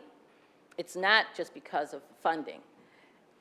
It's just that we haven't developed those tiered system of supports for our schools, and that's what we're working on. By the way, whose question was that? Was that was your? mine. That's an Yep. excellent question, you know. I mean, and this is my big pet peeve. We had tremendous success in our receivership schools. 9 out of 9, all made performance objectives. And why that happened, was it because of money? Was it just because how we organized? That's a question that you guys should be thinking through, because we shouldn't be waiting for schools to go on a receivership list, right? And what you're doing, it seems, is working for the benefit of children. So, you know, I think we could go a long ways in making progress as a district if you figured out this question. Is it because of money, or is it because we just didn't do it?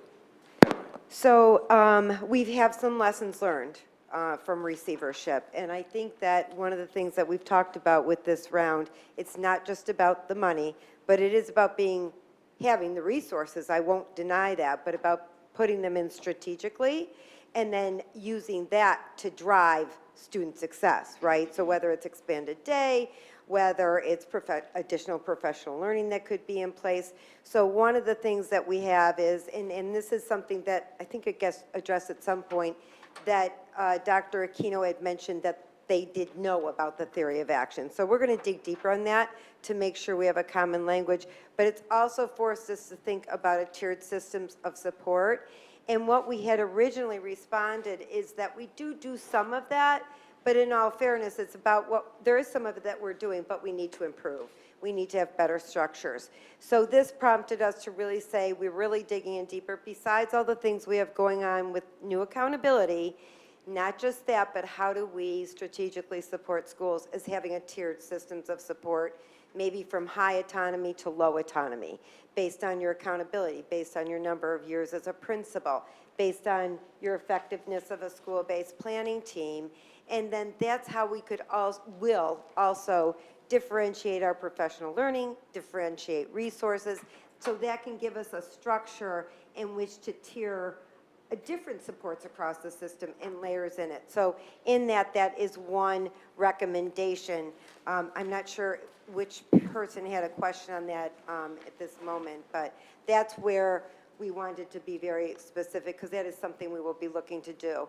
But we'll be planning it now in terms of articulating a clear plan, messaging it, and implementing it, if that helps. And that does stem from what we know about receivership, how we move schools. Some are in acute care, some are not, and how do we support them differently with resources that we have. Thank you. I'm not sure there's a formalized tiered system of support. And as we just stated, we are doing that, in the process of doing it. The recommendation is independent of the accountability system. The district needs to have a robust theory of action for intervention that tiers its schools. How will this occur? This will occur in not replicating, but absolutely utilizing what we have done with our receivership schools.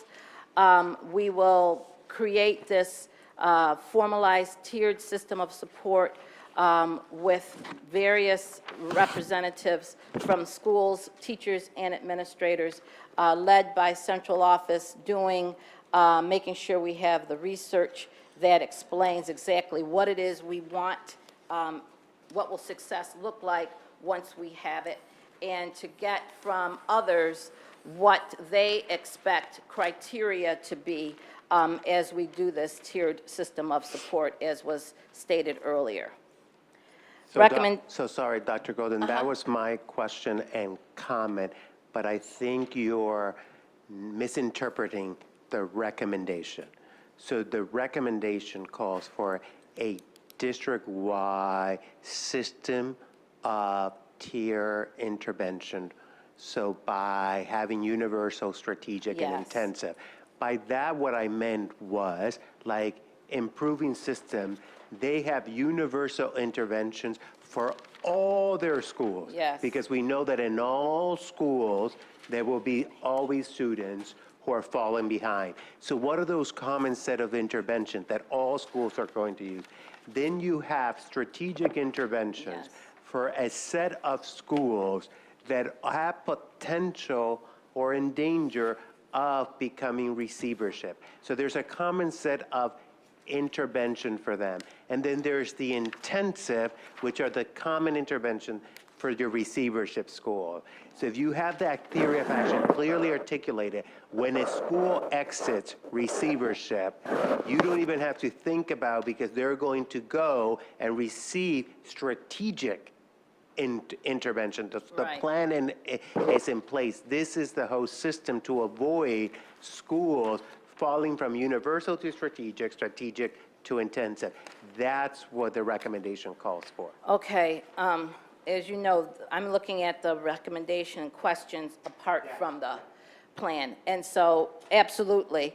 And what we know is that the intervention services that are currently in place too often are not specifically aligned to the needs of individual children but rather, you know, we're doing this particular intervention. It has to be much more specific when we get into the intensive support. And I'll give you an example, because I've been visiting schools, including today, is sometimes intervention here, like in ELA and mathematics, is being offered at the same time that the students are supposed to be doing the core.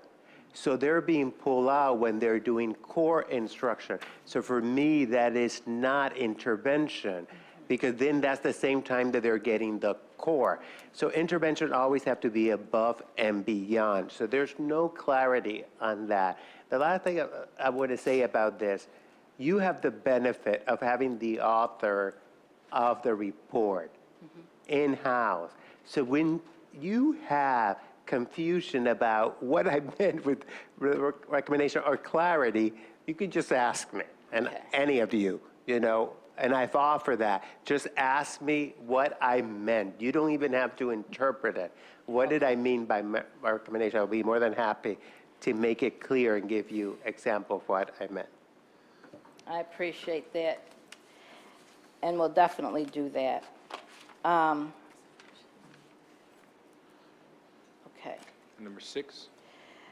Recommendation 6, what exactly is going to be done by May 1st? Will the committee start meeting then, or will more specifics, in-depth actions occur? Describe the role the curriculum committee has in the selection of curriculum.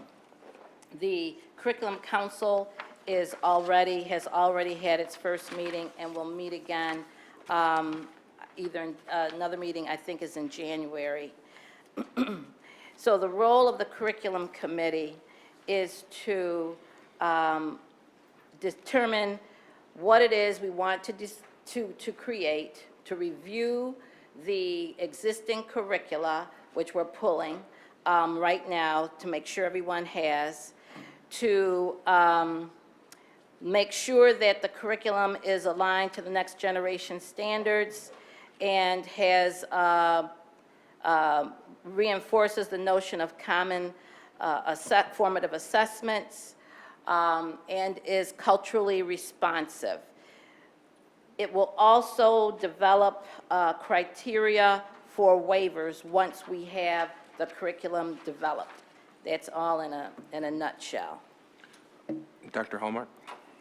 I just wanted to point out, unless you already know this, Commissioner Adams was behind the start of a curriculum council a number of years ago, and a lot of work was begun. And I believe Jennifer Gerlius, who's now no longer with the district, could lead to some important historical information. If you don't know about that, I would maybe there's a way to reach toward her and get that information, connect the dots. Thanks. Okay. Recommendation 7. When will this checklist be due annually?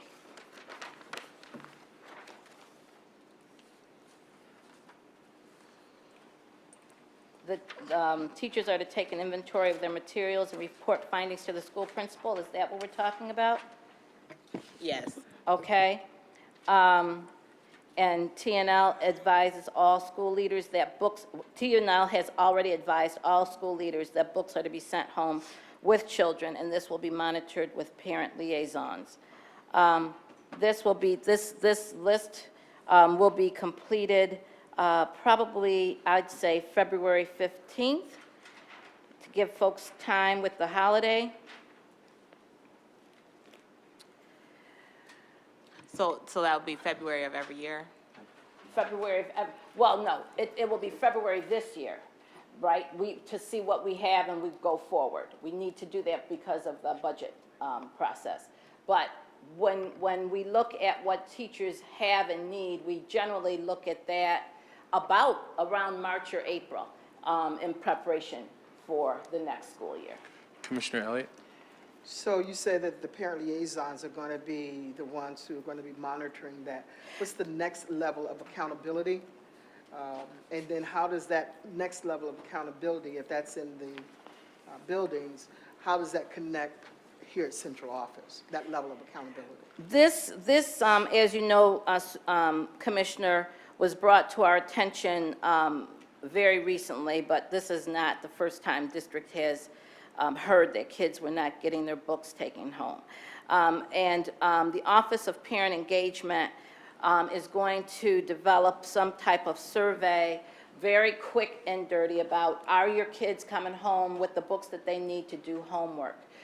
Is a teacher, to put it positively, are the books made available to students when they ask for them to take home for homework or to read or whatever. But I think that parent liaisons, with the support of, they report to the school principals, can help us in getting this information from parents and kids. Commissioner Funches? Just as, speaking as a parent, because we do have what is the word I want to use? We do have a habit in this district of books not coming home with kids. So when you send out this and say, are the books coming home? If the parents are not already aware, I mean, we can do this right now, but going forward, if your child is taking this course list, these are the books that go to this course list. This is what should be coming home, because parents don't know what they're responding to. Right, right. So by asking the question the way that you framed it, they don't know. They'll say, yeah, because they're always seeing that the kid is reading like Romeo and Juliet. They'll say, oh yeah, the book came home. But they don't know there's 9 other books that they should be having.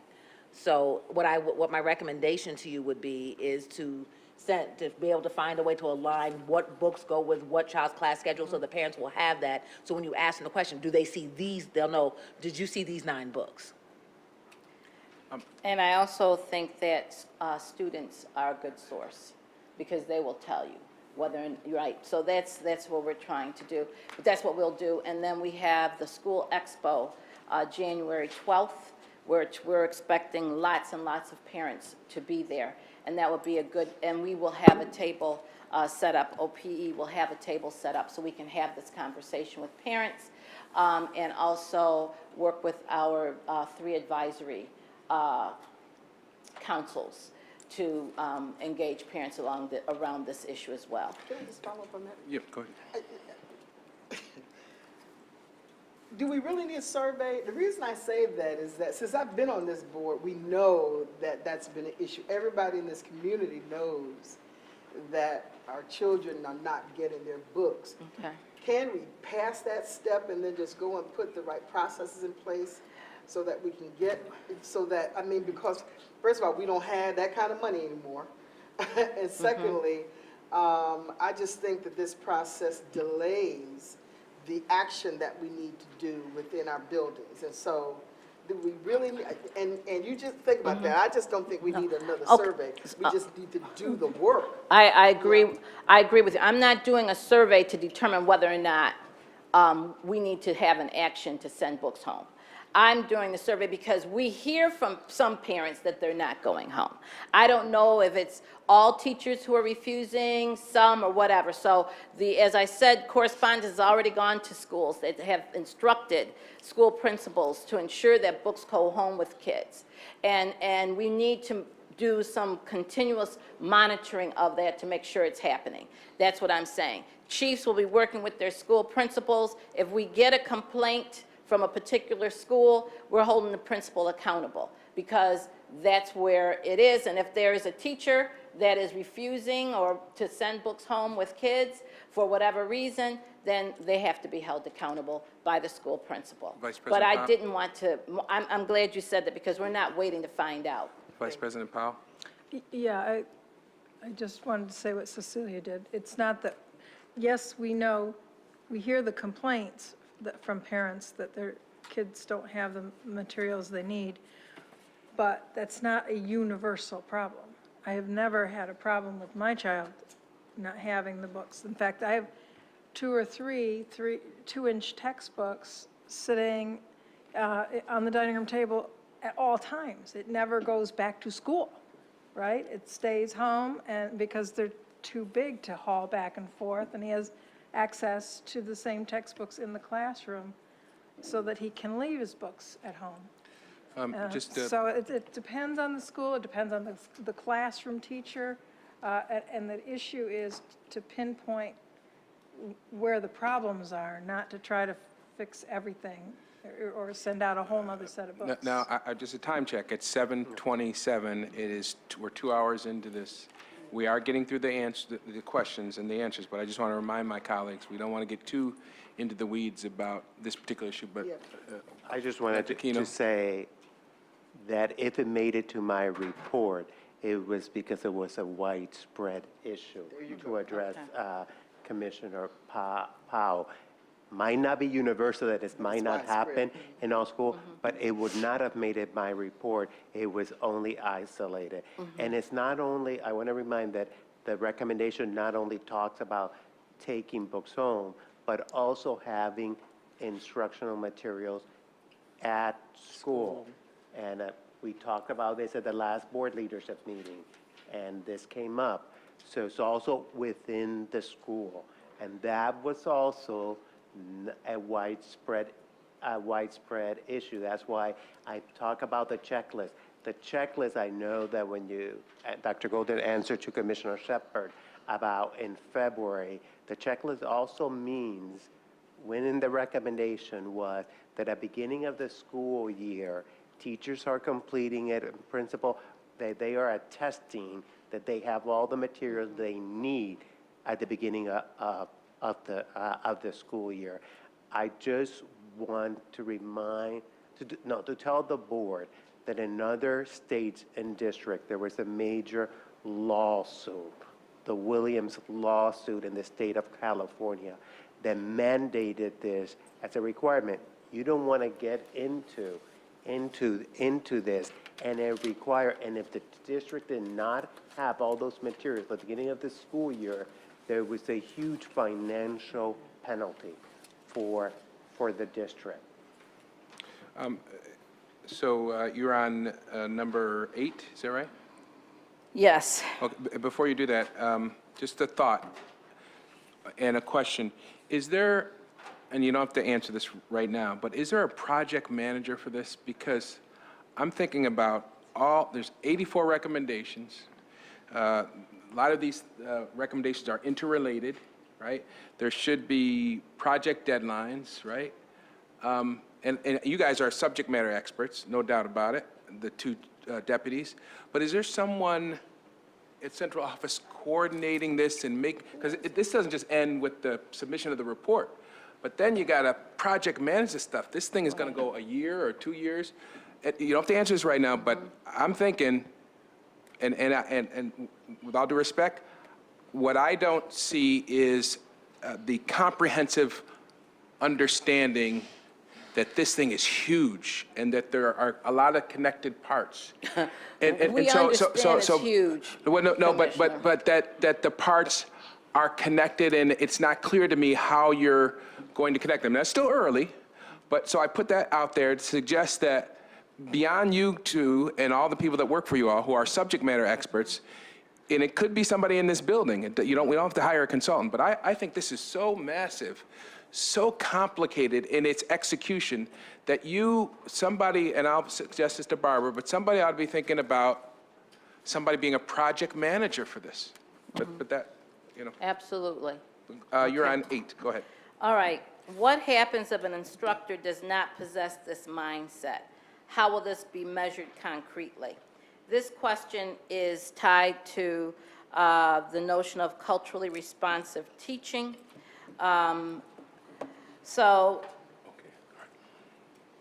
I'll tell you, through professional development, making sure everyone understands what culturally relevant instruction and pedagogy is, having it in the different leadership links and reiterated in principal meetings, and teachers will, in their evaluations, be evaluated on their effectiveness in culturally responsive pedagogy. But it requires a lot of PD. But in response to your question about mindset, changing minds is the most difficult thing that you can do. I can't evaluate, none of us evaluate on mindset. What we evaluate is on behaviors and product. And that is what we'll have to be looking at. We also have to give feedback to the notion of openness. As you know, we have conducted implicit bias training this fall semester in October and November. And it was clear to us that there are folks within the school district who are not open, are not comfortable with this idea of cultural responsiveness nor implicit bias training.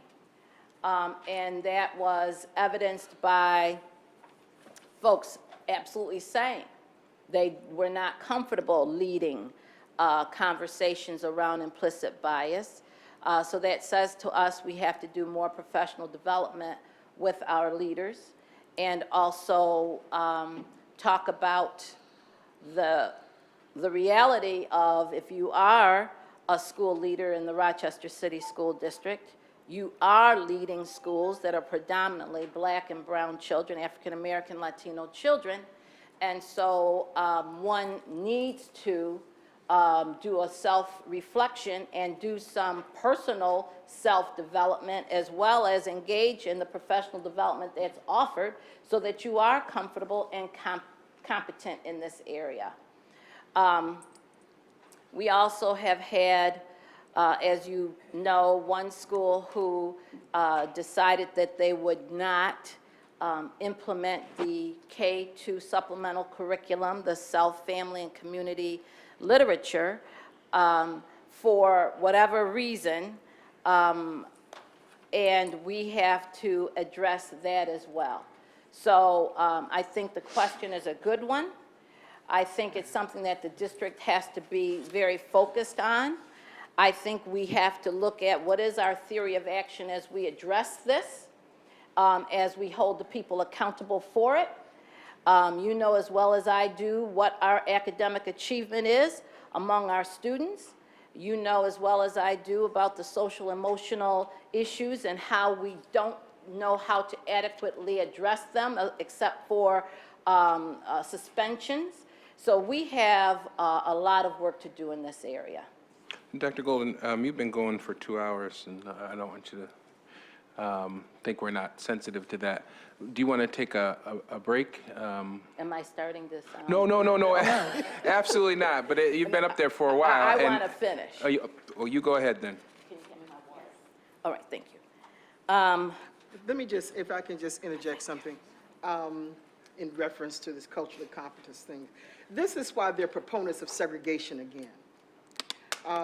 Because when we were in segregated communities, while we didn't have all of those resources that white schools had, we did have that there was a commitment, there was a understanding by the teachers, the black teachers who were in those schools, that that culture was important, being whole within yourselves, so that you can go out into a racist community and be able to buffer that.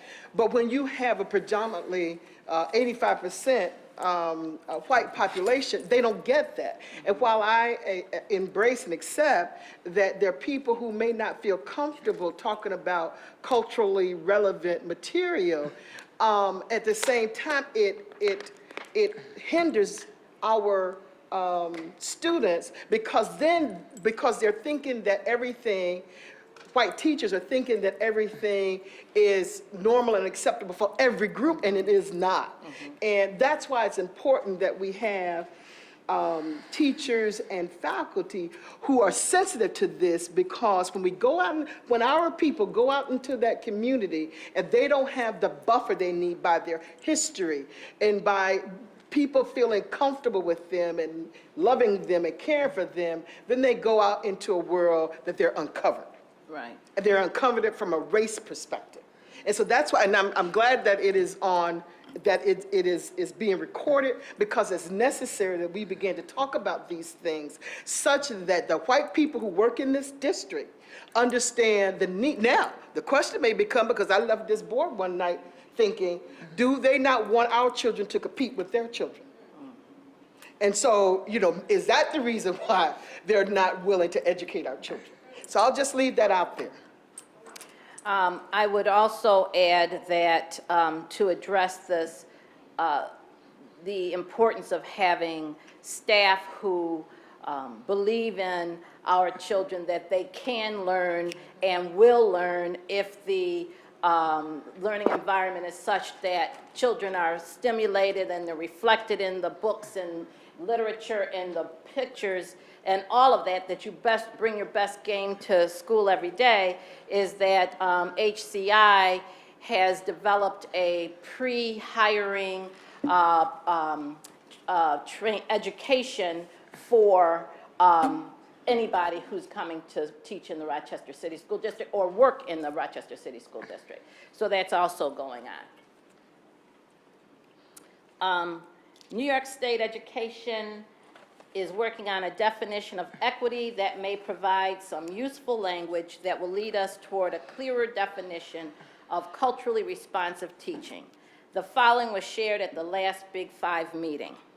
Equity means meeting the learning needs of every student in an environment where all students are valued, respected, and see themselves in their curriculum and instructional materials while experiencing academic success without regard to differences in age, gender, socioeconomic status, religion, race, ethnicity, sexual orientation, disability, native language, national origin, or citizenship status. There can be no educational excellence without educational equity.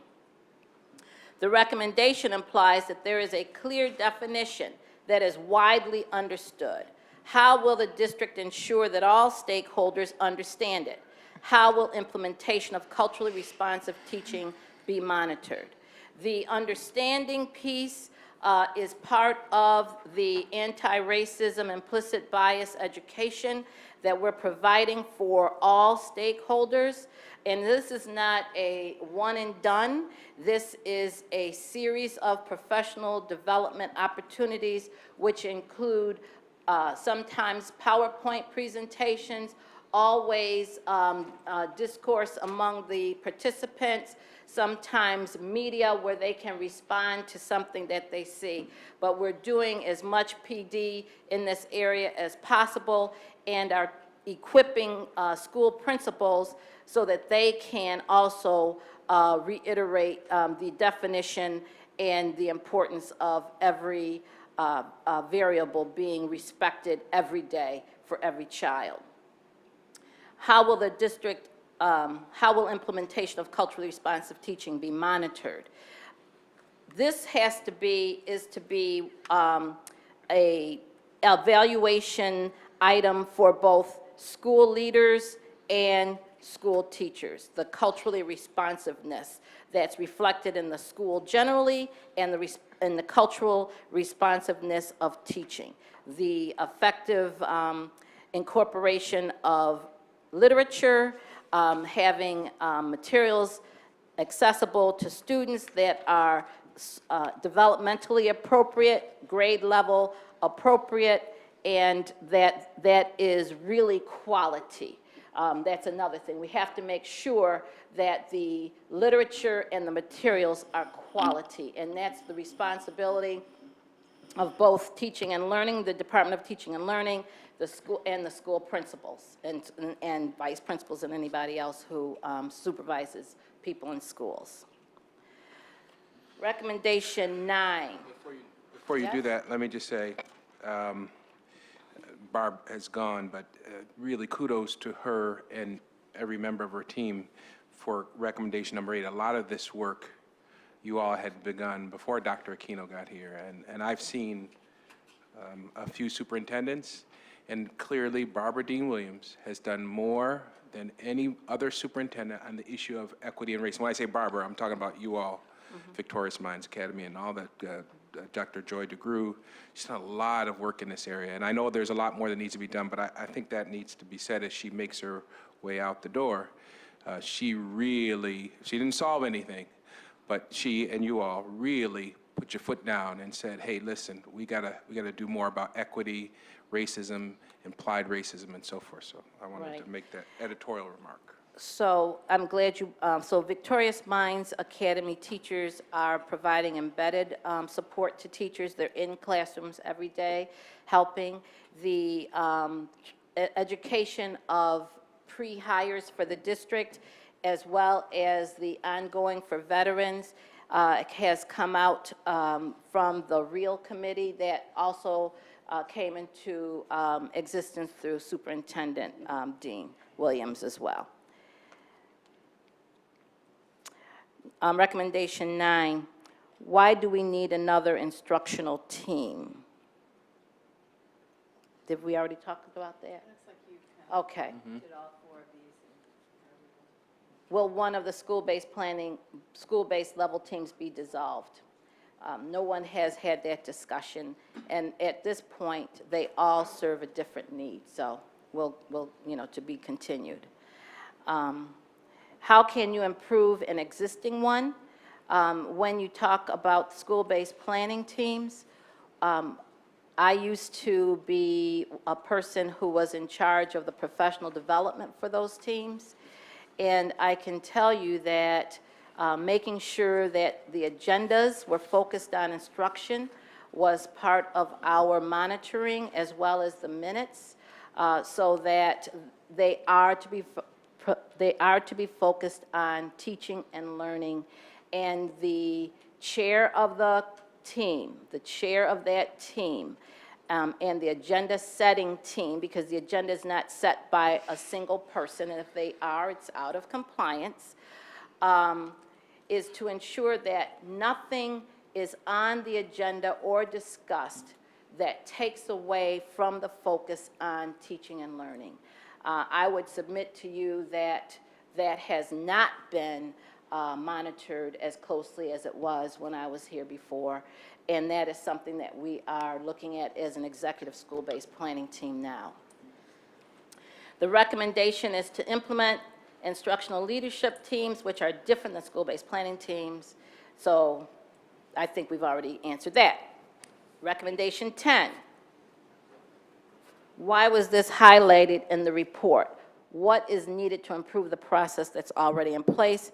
And that's around providing professional development on the use of data. We have to do it because everyone does not understand how to analyze data and make informed decisions around the data, how to disaggregate the data in order to make plans for particular students. They need to know how to utilize data to make decisions around remediation and as well as acceleration. So that's why it is highlighted in the report. We need to understand that with this tiered system of support that we're developing, there are some school leaders who know how to analyze and utilize data well, and there are some who do not. And I would say the same for our teaching staff. Some know how and some do not. So that's why it's here, I guess. Though this is happening, my review found that there was a lack of using data to inform instruction, and that's why we have to do this professional development. And I think what we'll do differently, as I said earlier, is we have to really do a better job at assessing what skills and competencies school leaders have, and be very clear and supportive with them, and then determine what is the PD that they need to build the competencies and skills so that we can have, so that they can help teachers to do better in the use of data. We focus a lot on the kids. We have not done enough, given enough attention to teachers and developing their skills and their competencies. Question on that? Commissioner Funches and then Commissioner Elliott. Dr. Golden, Yes? in regard to offering that professional development and seeing what people need, is there a mechanism by which that you can make these PDs mandatory for whoever needs them? So, like for children, we have individualized education plans. And it's mandatory that that kids get the services that they need so they can be successful, because we know where they are, we know what we need to get to. Is there a way to do this for our staff to say, okay, that by these metrics, we know that you need A, B, C, and Q. You got to get it. So we have mandatory superintendent's conference days, 2 full days and 4 half days. And so they have to come to those. And it's incumbent upon us to have professional development that is crafted in an effective way to make sure that we are addressing the absolute needs of the folks that sit before us. So that's that way. The other thing, the other opportunity we have right now is that we are engaged in interest-based bargaining, getting ready for new contractual agreements, and that will be an opportunity for us to talk about increasing and maybe changing some of what we do around professional development right now, so that there's more opportunity for us for the district to decide what the agenda is, and for schools to decide what the agenda is for PD throughout the year. But I think that, I appreciate your comment around, you said interest-based, negotiated, maybe, is that the term? But everybody's got to be on board with this. Yes. And so if it is professional development that's necessary, then they got to do it. I don't see a way around it not being done if the recommendations that are being made by the distinguished educator is going to be fulfilled. I mean, there can't be this resistance, you know, and if it's that we need to have professional development, then that's got to be mandated. I mean, there's just in my mind, there's just no way around it if they don't have the skill set. Mm-hmm. Now, if they don't have the skill set, maybe that's an opportunity to develop an exit strategy. But I just don't see, and I think that we can talk more about that from the HR committee with, you know, around those contracts. I just don't see a way to get around that. I think that if they're not mandated, and only mandated in the sense that we've got work to do here. And I'm tired of us being in an embarrassing situation. And so it just seems to me that I'm hoping that there be more cooperation from our members in our bargaining units in order to have the desire to want to get this done, or, you know, just get, and I say this all the time, and I don't care whether people like it or not, get out the district. So, thank you. Commissioner Hallmark? Yeah, just following on what Commissioner Funches said a minute ago and what you said, Dr. Golden. You said we needed to look at the skill. Sure, I will speak louder then. You talked about having to look at the skills and competencies of our school leaders, and one of them, it seems, is to make sure that we monitor our teachers so that they do the A, B, C, and Q requirements of the professional development. So it's important to provide quality professional development, but we need to have it more focused, as you were talking about. Like this, the teachers in my building need to do this, this, and this, not just have it wide open to any kind of professional development, you know, workshops that they want to take, but have it more targeted. So it seems like it would need to be pushed down through the school leaders to be monitoring the teachers' specific needs. Yes, and I would say, going back to Commissioner Elliott's comments about the, you know, reference to the interest-based bargaining that we're engaged in right now, there is such synergy around improving academics, thinking about what needs to be done differently with the RTA leadership and ASAR, that I'm hopeful, the team is hopeful. We're not experiencing any resistance at this point, and I hope that, and I expect that that's the way it's going to continue.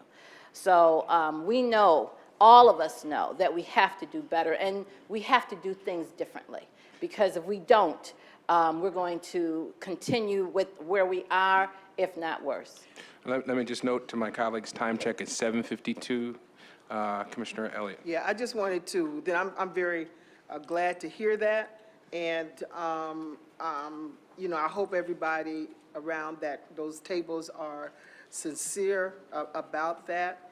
And if that's the case, then perhaps we don't have to develop exit strategies, but that they'll be willing to do this work. So thank you for that. I have just one more question with regard to this.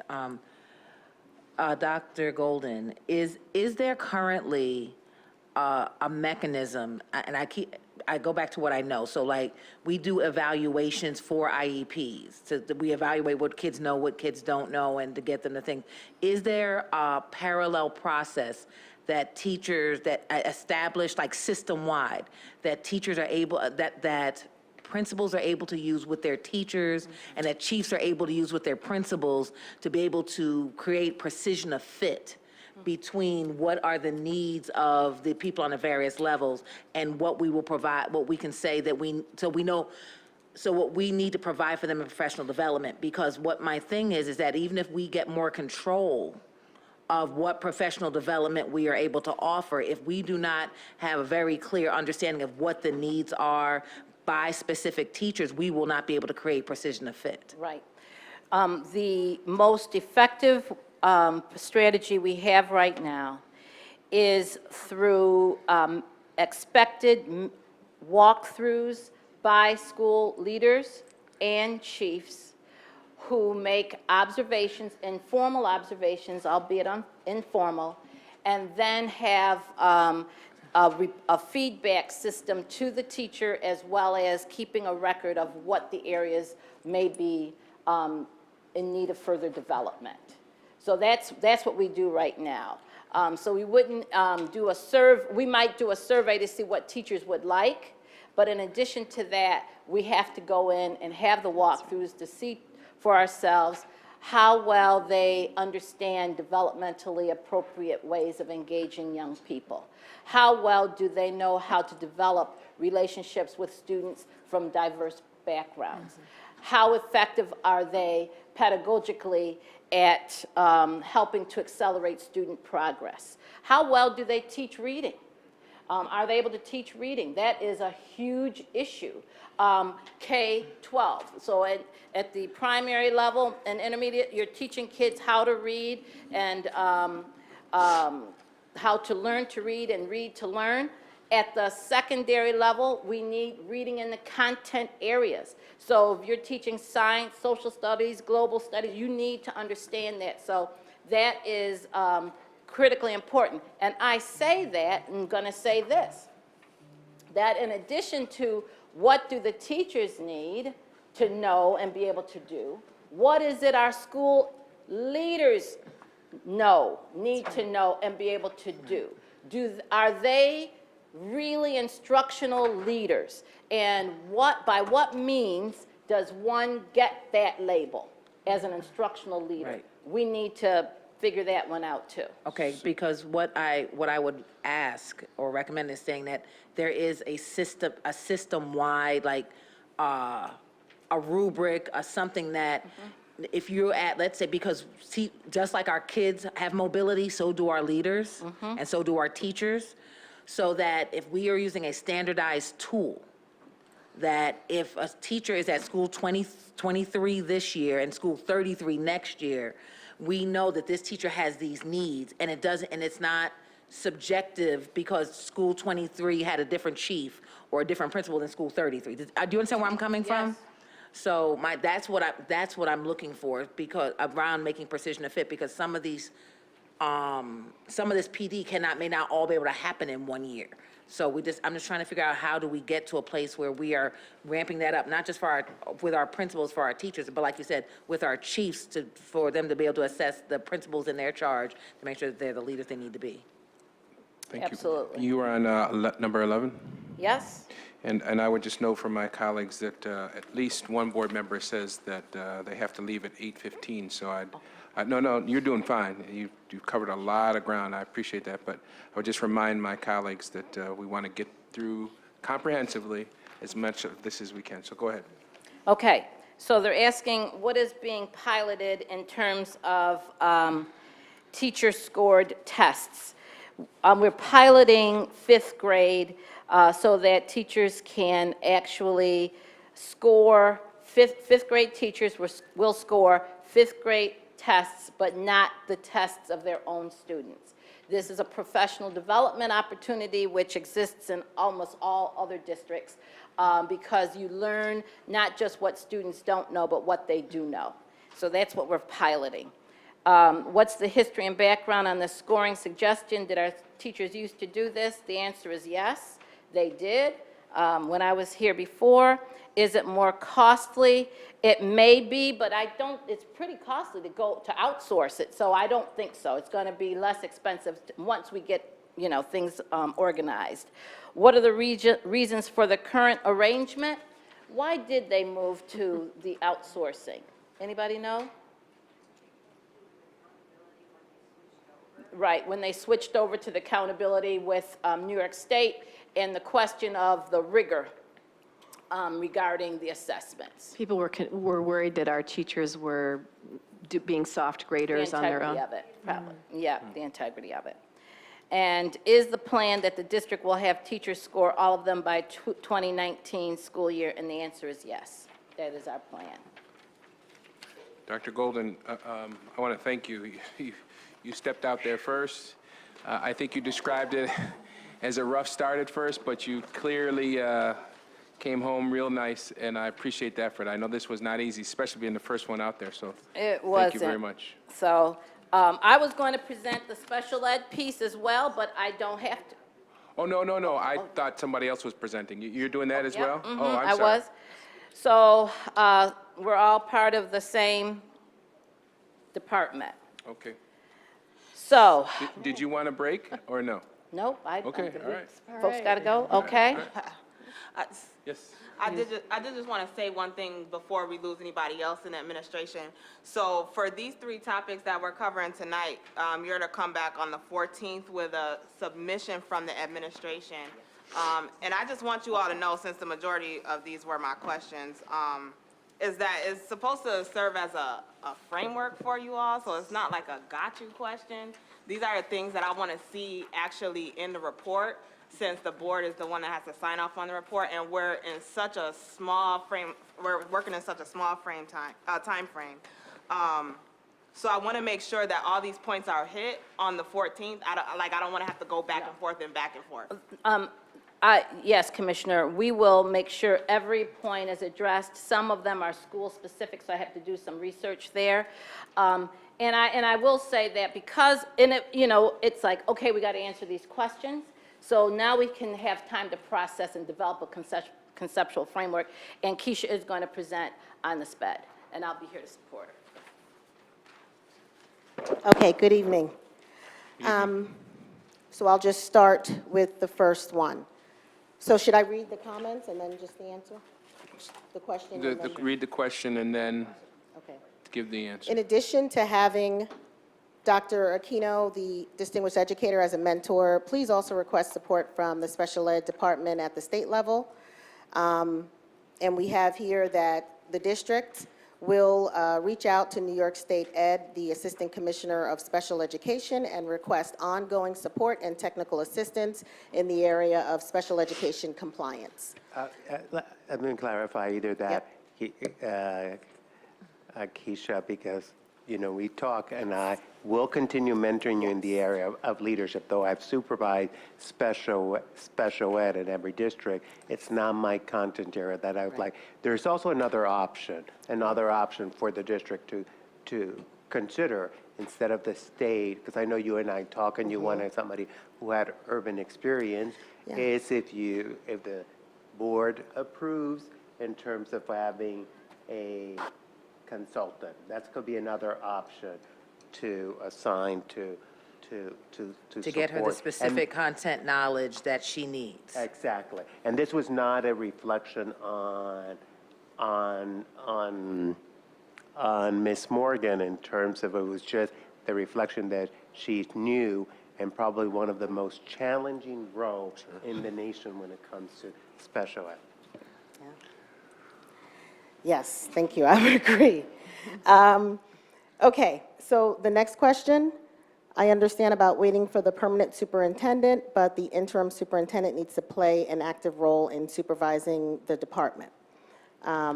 We have that the interim superintendent will meet regularly with the executive director of special education to receive high-level updates, provide feedback, and provide direction to the initiatives being developed to meet the goals and the benchmarks, both on the Special Education Strategic Action Plan and the possible upcoming consent decree. Did the interim superintendent agree to that?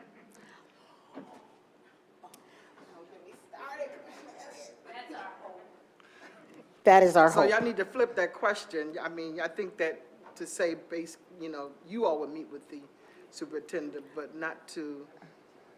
Okay, yes, yes, I would absolutely. just note for the record that Dr. Lee, who stepped out, is trying her best to set up a meeting with Dan Loengard and Linda Simmons. And in fact, I believe they were both in the building today talking to Barbara. But the plan has been to have a meeting with the board to talk about expectations. Dan really wants to do that.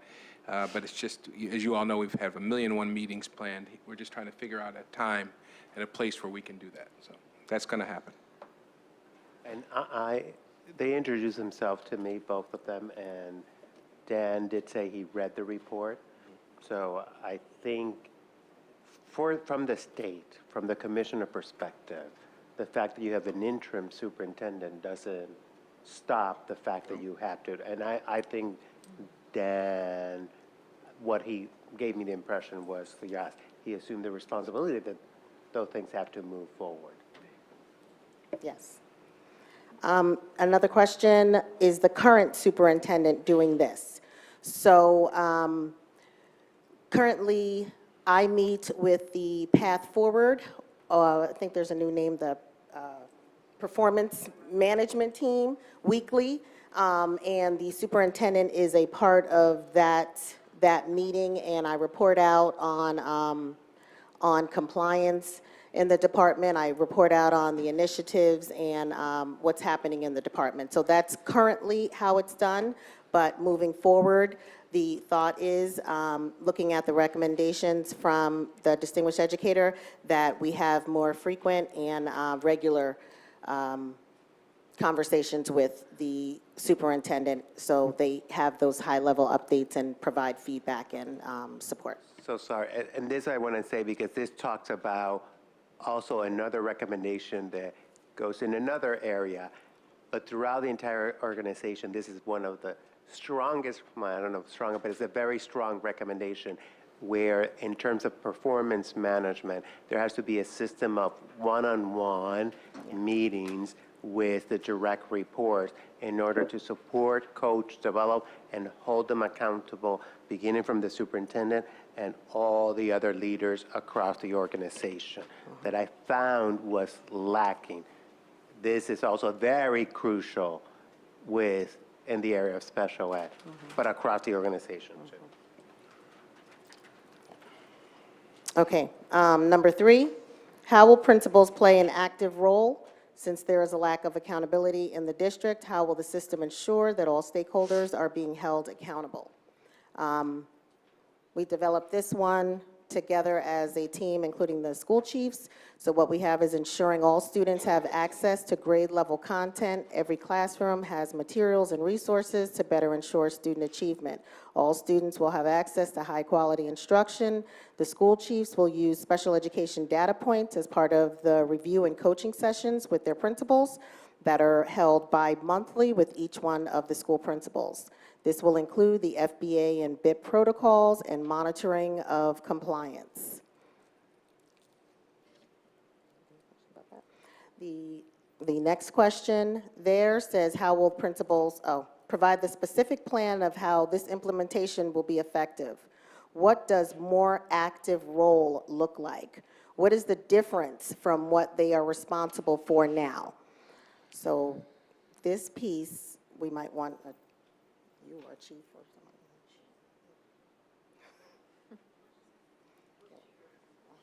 Yeah, this one we didn't have. What is it going to be different?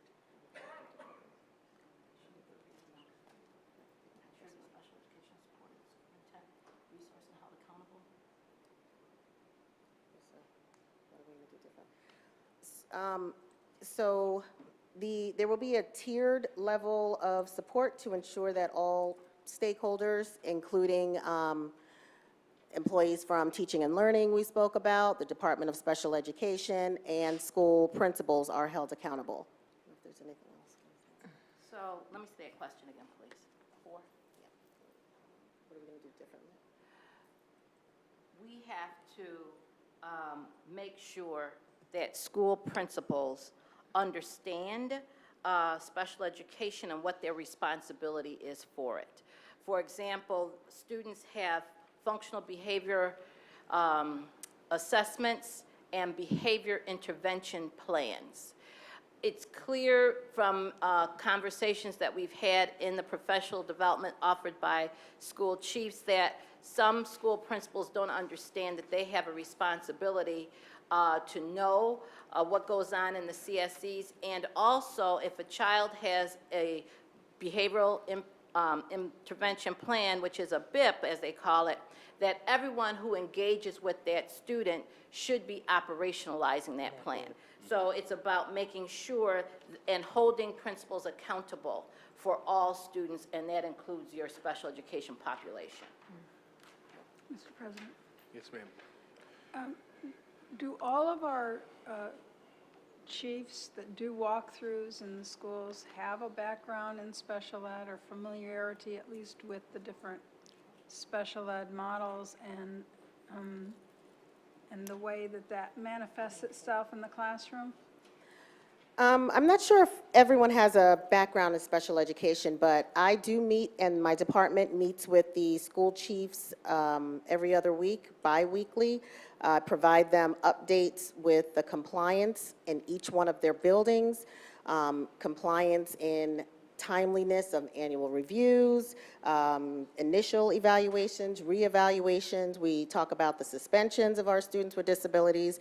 We talk about the different walkthroughs that the directors, the cases, myself, the chiefs go through in our self-contained classes and our integrated classes. So we have that dialogue. They also participate in the monthly, the department I present to the principals. They participate in that. They help to develop the activities around special education, specifically compliance. Recently, we've been talking about that, and then, of course, now the new initiatives in the department around the continuum and those type of things. So I'm not sure if they have a background in special education, but they do get all of the information through me, and we have that constant dialogue about what's happening in each one of their buildings related to special ed. I would only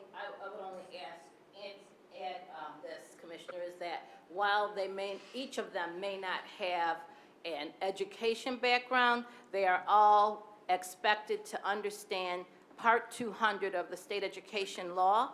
That's part of their jobs. And we do have one of the chiefs who was over special ed. Thank you. Okay. So the next one is number 5 on here. Is it 4? You did 4. Okay, so this is different. You're on 6. Okay, so it's different from me. Okay, I'm sorry, I have it. Oh. The next one that I have is, given the structural deficit. Is that what we have there? 6. Recommendation, she's on recommendation 4. Yeah, see how this one is different here?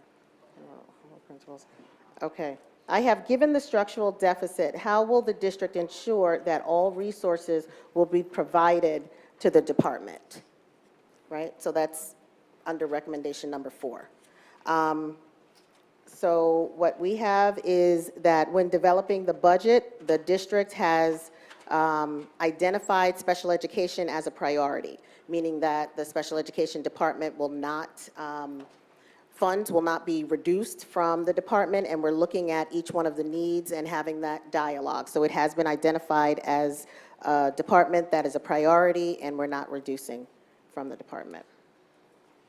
I don't know if that answers that. The next piece on there, this needs to be a priority directive from the BOE. Hold Can on I one just second. also interject here? Yep. I think that if we would remove a number of our students from special ed, that may also impact our budget financially. Because we probably have more students labeled as special ed that don't need to be labeled as special ed. So I think that that's going to help to impact Yep. in a positive way. Yep, you're exactly right yeah. on that. So we have, we, as a district, overclassify our students at alarmingly high numbers. I talk about that a lot at, with the principals, with the cases, with the teachers. We're disproportionately identifying our students, specifically our Black students and students of color, as having a disability. So would that be one of the main priorities that we look at? That is absolutely a main priority. It's on the Special Education Strategic Action Plan, and we've started that work. Thank Yeah, we are disproportionate in 3 areas in special education, and we're hitting each one of those. Yeah. I mean, that was, in fact, part of Dr. Elliott's report. Is She said there's this huge category of other health impaired. OHI. Right? Across the country, it's EBD or ED, but OHI is another category that's used as a catch-all to classify students. So we know that that's an issue, and we're working on that. Yeah. What specifically is the mechanism, though, for working towards declassification? Do we have to wait until a child's annual IEP review in order to consider declassification, or is there a fast track that we can attempt to employ? So that's a great question. So the declassification and the over-identification are kind of 2 different things. So the declassification, we are working on that. So one of the things that we would do to work on that is to make sure that we have integrity in our CSE meetings, that we have our cases or our special education administrators trained in implicit bias, looking for reasons that we need to have data, we need to have evidence that supports that this student truly has a disability, right? So that's the piece with the CSE, and we're doing that work. But the bigger piece, or another piece, is the over-identification. So that's huge. That's the evaluations, right? That's the lack of RTI, the lack of interventions that the student had before being identified as having a disability, right? The lack of instruction should not lead to a classification into special education. So that's a whole nother piece. And then, of course, the implicit bias training. The department has already started that. So for the first time, we've trained all of our special education teachers at the last superintendent's conference day on implicit bias and the implications of that and the disproportionality that the district is in for a lot of those reasons. So I think all of that work and the training, we're going to see a big difference in that. So, President White, in terms of that last question was mine, given the structural deficit, actually want to pose that question to the board. You don't have to answer this, but in the report, if you're going to implement all these recommendations, it's going to be expensive. Yep.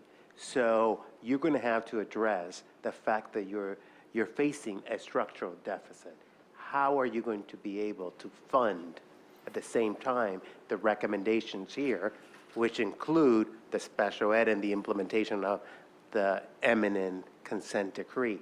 So you have to address that, whether it's in the narrative or the letter, but you need to really think about how you will be able to manage that.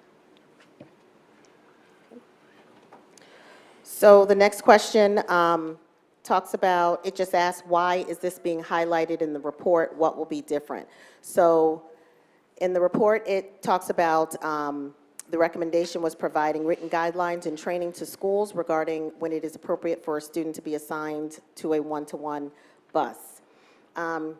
Dr. Aquino and I had an in-depth conversation about this. What I would say about why it's highlighted in the report is because it is a widespread, pervasive issue across the district that we face, assigning our students one-to-one transportation, right? So that means that one student on one bus. So as a district, that's something that we've been doing, and it's causing clearly significant issues. Not only is it causing financial implications, but it's not what's best for the student, and it's not driven by data, and it's not driven by the student's disability. That's the biggest thing that I want to say about that. What's being done is, I have here, I think you see it here, there's a link to the protocol. So the department has developed the guideline protocol, which is a procedure on considering special transportation when you're at a CSE meeting, right, when you're at an IEP meeting. So we've developed that, we've implemented that, we've trained our cases on that, we've trained our teachers on that. So that's in place. There's a questionnaire that has to be followed at the CSE meetings, and they have to determine and provide evidence that the disability-related needs are necessary for the transportation. So one of the things that I would say is, as a district, we have 4,150 we had at the time, students with disabilities that had special transportation. So that's the highest in all of the Big Five. So out of the 6,000, over 6,000 students, over 4,000 had special transportation. So we weren't using data, we weren't using the student's disability to determine whether they needed special transportation. So it's very important, one of the things that I want to say is that it's very important that when we did this protocol, we were looking at the student's disability and their need for special transportation, not just cutting it for financial needs. So I have to say that because I feel like that part is really important. So when we were training our cases on the protocol, we really dug deep on the need for special transportation as it relates to IDEA and as it relates to the regulations. So we conducted activities with them, broke out teachers, they did activities based on the student's disability. Would this student be recommended for transportation, and those type of things. So they got a deep understanding. From that piece, we also looked at the regulations regarding some of the types of transportation that we have in this district. So it is not a regulatory requirement to have N3, students being on a bus no more than 3 students. That's not anywhere in the regs, and we were the only district of the Big Five that had N3. So one of the things that we did is that has been removed from frontline IEP. That's no longer an option in the drop-down. So again, everything is individualized. Bless you. Nothing is absolute. Everything is individualized. So we are providing transportation based on the student's needs. The last thing that I would say about that is we have transitioned to anniversary date IEPs. What that means is that we have already started, we've shifted when we're holding our CSE meetings, so we've already started holding our CSE meetings. So during the CSE meetings that have started in October, the special education administrators or the cases are looking individually at the needs of students needing transportation. They have to have data, they have to have evidence that support the student's disability and the need for transportation. We've already seen a significant decrease on the students that are required to have our special transportation. So I don't know if that answers that. Yeah, so, Keisha, I just wanted to ask, in here you gave us a link, but it was Yes. to Google Docs. And you didn't have access? No. Okay, sorry. I can change that. Yes, so we'll adjust that. Yep. Okay. Okay, the next one, if this is already happening, why is it highlighted in the report? What will be different? Is that the same one I just read? So I've asked this question multiple okay. times throughout, so I Okay. just want to know what's going to be different for every time I ask it. Okay, so, so this one is asking about the ongoing, this one is asking about the ongoing professional development to the CSEs. So I believe that this is in the report. It is happening, as you see noted here. So we're having these bi-weekly intensive professional learning with all of our special education administrators, and you see that there. So why is it in the report? I believe that it's in the report because there is significant need for professional learning in the department. We know that we have high leverage goals, meaning that on our strategic action plan, our goals are to increase the graduation rate of our students with disabilities and to increase the proficiency rate on 3 through 8 performance for our students with disabilities. We also know that we have an upcoming consent decree that has ambitious, I will say, ambitious recommendations and disengagement benchmarks that's tied to it. So I think that this is in the report because it's just important that the level of professional learning with not only special education administrators that's currently happening now biweekly, but the principals, the teachers, the paraprofessionals and teaching assistants. Everyone needs to be a part of this work, and it needs to be ongoing, intensive, and mandatory. So I think that's why it's in here.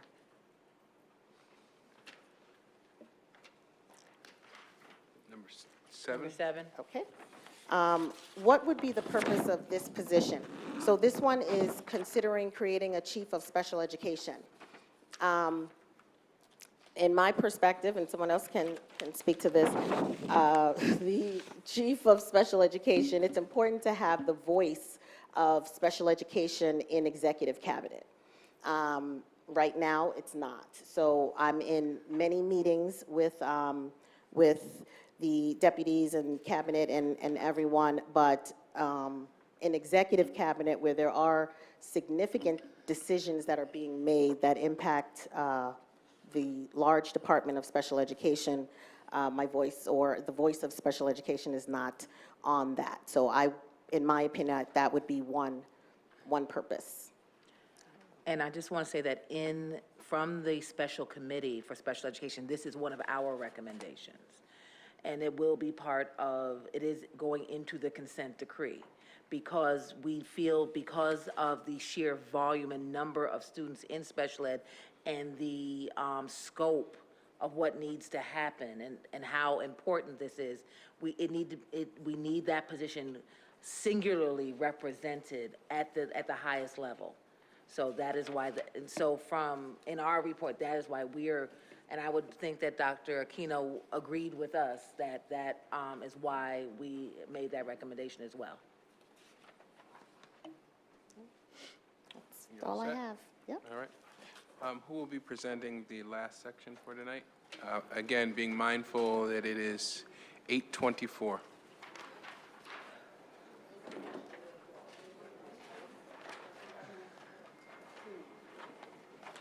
I didn't eat before I came. Oh, I started. Abel. Good evening, everyone. Good evening. Good evening. I will be taking a look at recommendation number 1. The first question says, will this PD be mandatory? As it was answered before by the Deputy of Teaching and Learning, we do have ways of making PDs mandatory especially for leaders. During the summer, we have the summit leadership, which is required to all administrators. We have departments meetings that require to counselors and to registrars, and also we have the superintendent conference days and the half day of superintendent's conference. Number 2, who will be involved in the development process of the handbook? The handbook will be developed by the ELL Strategic Committee, composed of teachers, administrators, special education, teachers, coaches, and parents. The draft will be shared with the different district, communities, constituencies, and for feedback and input for a final product. An A+ committee comprised of district and community members should be created to provide sustainability to the ELL master plan, and officers of the Bilingual Education Council should be included. Feedback will be solicited by this broader audience prior to the adoption, and a recommendation for them to also be the guardians of this strategic plan implementation. Recommendation number 2, how many more personnel are needed and what will be the cost? If we take into consideration that the ELL population is 16% of the city, of the district, and right now, between the students that are classified, the ones we have exited, we have over 5,000 of them. The department is requesting to have some additional support coaches, and also in terms of instruction, for the instruction of ENL support, we need a coordinator for the interpreting services. So between those additional positions, we're looking at about benefits are around $350,000. What has gotten in the way of improved access to translators and interpreters? Has it been cost or something else? The system is being revised, and we have done some improvement. The barriers have been the complicated system that we had in terms of access. It wasn't a friendly access system, and we have been mainstreaming the process. We have instituted, replaced a language line and supporting systems to make sure that when one fails, for example, the AME translator doesn't show up to a meeting, that we also have a backup. But at the same time, ME is not a reliable translating the agency. We need to also build capacity within the district, because we have the translators who need to learn the not just translating words or interpreting words, but they have to interpret really the meanings that's behind the educational language, especially in the special ed situation, so the parents can actually truly understand what it is being said. So they need to be trained in terms of of the procedure and how to actually do a better translating service. What I hear in what you're saying is that we don't just need people to interpret word for word, so we need people who have an educational knowledge so they can interpret our jargon and get an effect, to help parents have an effective understanding. If we're talking about IEPs, FBAs, and BIPs, that someone who knows what they are so that they can not only translate what the words mean, what the words are, but what they actually mean so parents can have an understanding. Correct, especially if we take into consideration that a lot of our ELL, especially in many of the languages that are non-Spanish, many of those parents do not have the educational level or they're not literate in their own language, so yes. And then also, is there a challenge that, I know that this is a challenge in mental health, that there are not that words do not exist in their home language for some of the things that we talk about here? Correct, correct. So it has to be interpreted for them differently. Yeah, thank you. And I lost my spot. You were on recommendation number 2, number 5. Number 5. Number 5, will the description provided addresses the needs identified for all translation requirements? Will all resources be allocated to ensure for all proper translation services? There is a subcommittee right now working, mainstreaming this process, and we have done some, we have obtained some progress, but still there is, we just started earlier in the year. So, Abel, so that was my question, which is similar to the other question posed previously by the other commissioner, because what your department did in this response was provide a very detailed, I got a really good sense of what you're doing and plan to do. What was missing was, I didn't get a sense of, is this sufficient? Because this described the current status. Is this sufficient for the findings that I found that it was not enough?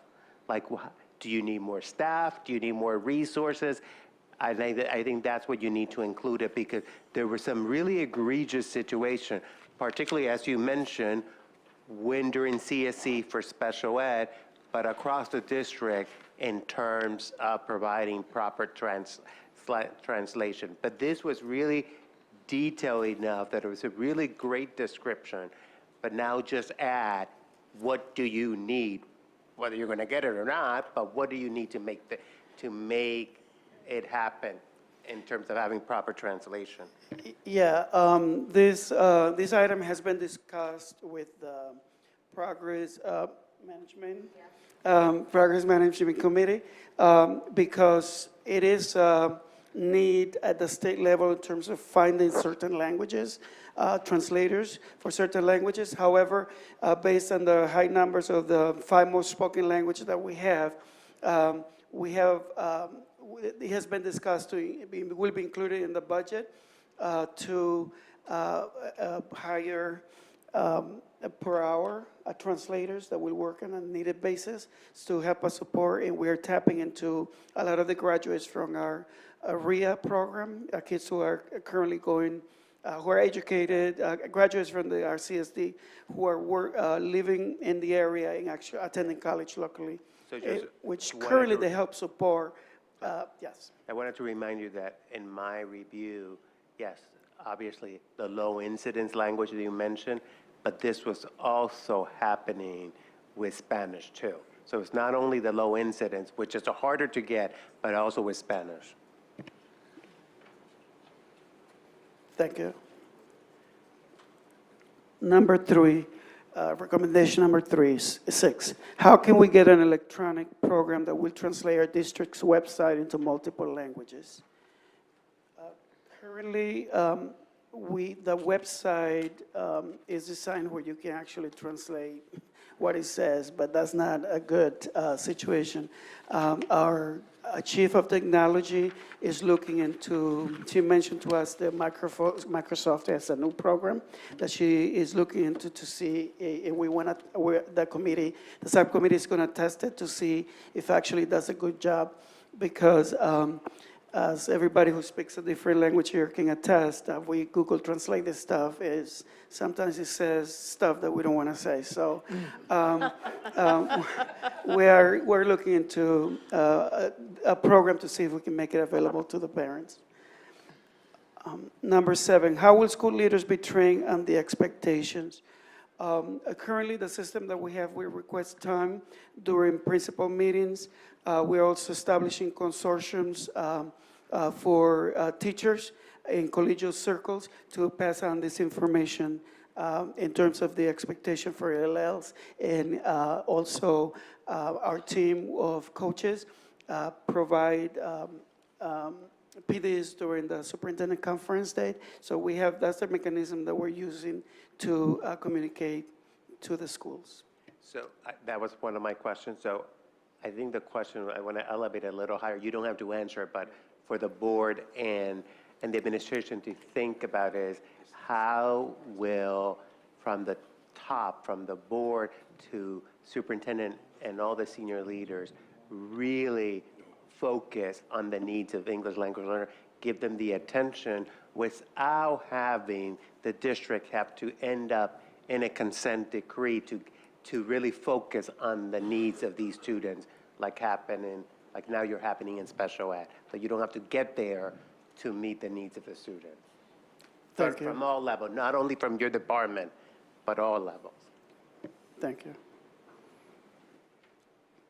On recommendation number 4, what is an appropriate deadline to set up these committees and work? We're going to, our deadline is to set up committees in this current school year, hopefully by the end of January, start the committees going.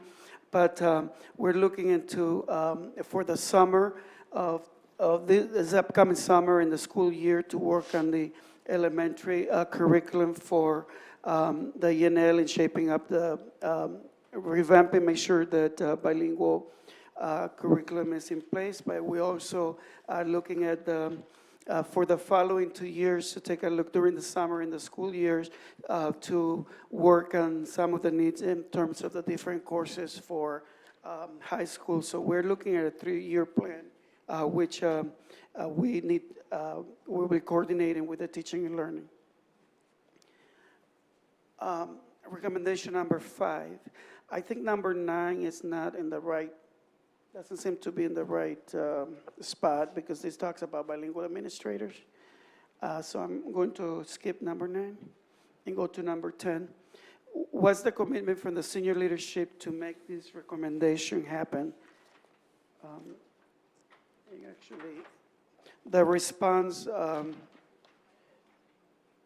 as a member of the performance management team, the director reports out on a weekly basis, and the commitment is evident from the plan from HCI recruitment efforts to support bilingual special education administration, which is a priority.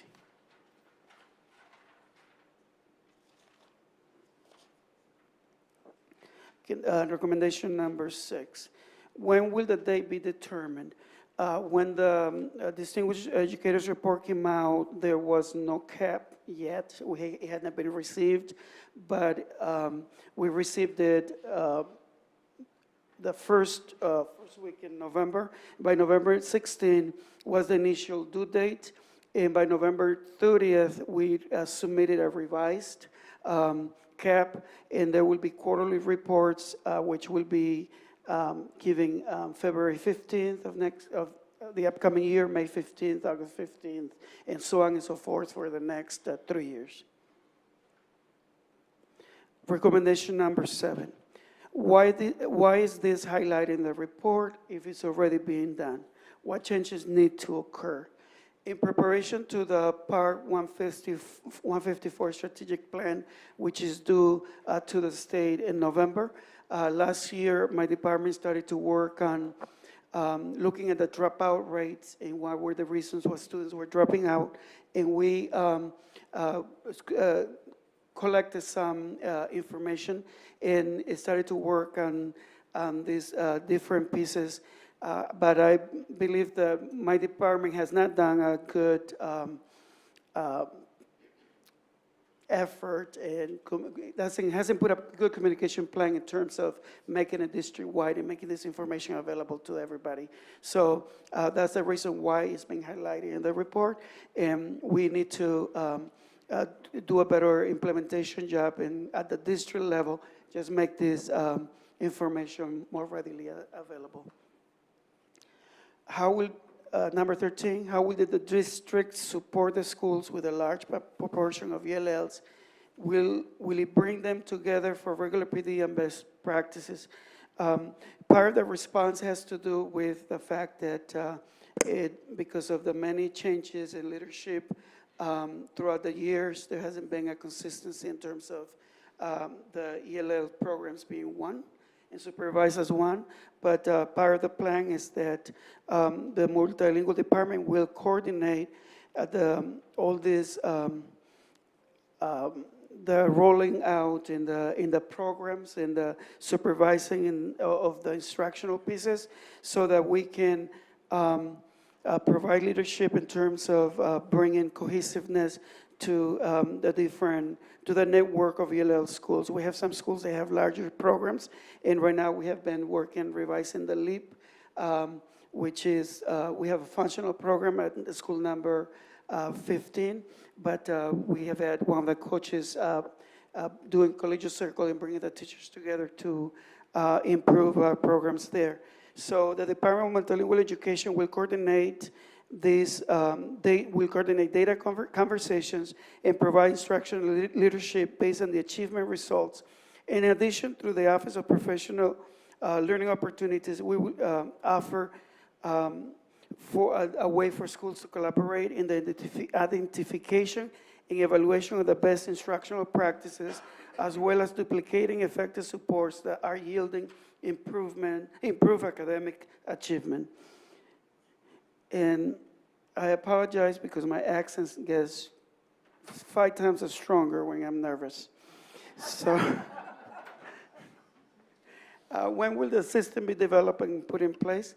During this year, we will hopefully, I'm working with the Office of Professional Learning to be able to, and we will be setting some dates and we will submit them with the report.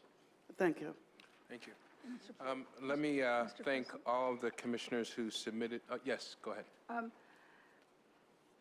One thing that was especially prevalent in this section was the insertion of hyperlinks. And if those hyperlinks go to Google Docs, they probably have restricted access. So, and it makes sense if they are still works in progress, but at some point, you're going to have to turn them into PDFs or something else that are universally accessible. What I was doing was highlighting them and putting them on the website. That didn't give you access? We're right. Okay. All right. I think that's it. I want to thank all the commissioners that submitted questions. Again, there cannot be enough thanks to folks at Central Office who have been working on these documents, also to board staff, Dr. Aquino, and most importantly tonight, thank you to the presenters who took the time out of their schedule. And I know this was not an easy thing to do. I think it's almost unprecedented, and I think you did an exemplary job. Again, I think it would start off rough, but you clearly got an understanding of how this thing could best be presented, and I really appreciate the effort, and the board appreciates your effort as well. So I need a motion to adjourn, and I should tell Second. you, it's been moved and seconded. I should tell folks that we're going to do the same thing on December the 18th, but this time we'll cover 3 topics: finance, operations, and organizational structure. Board questions are due by December the 17th. Then we have another date on January the 15th, where we'll discuss the last 4 areas that recommendations were made: school climate, accountability, human capital, and parent and community engagement. I think there has been a motion, and it's been seconded. All those in favor say aye. Aye. Aye. This meeting is adjourned. Good night, everybody.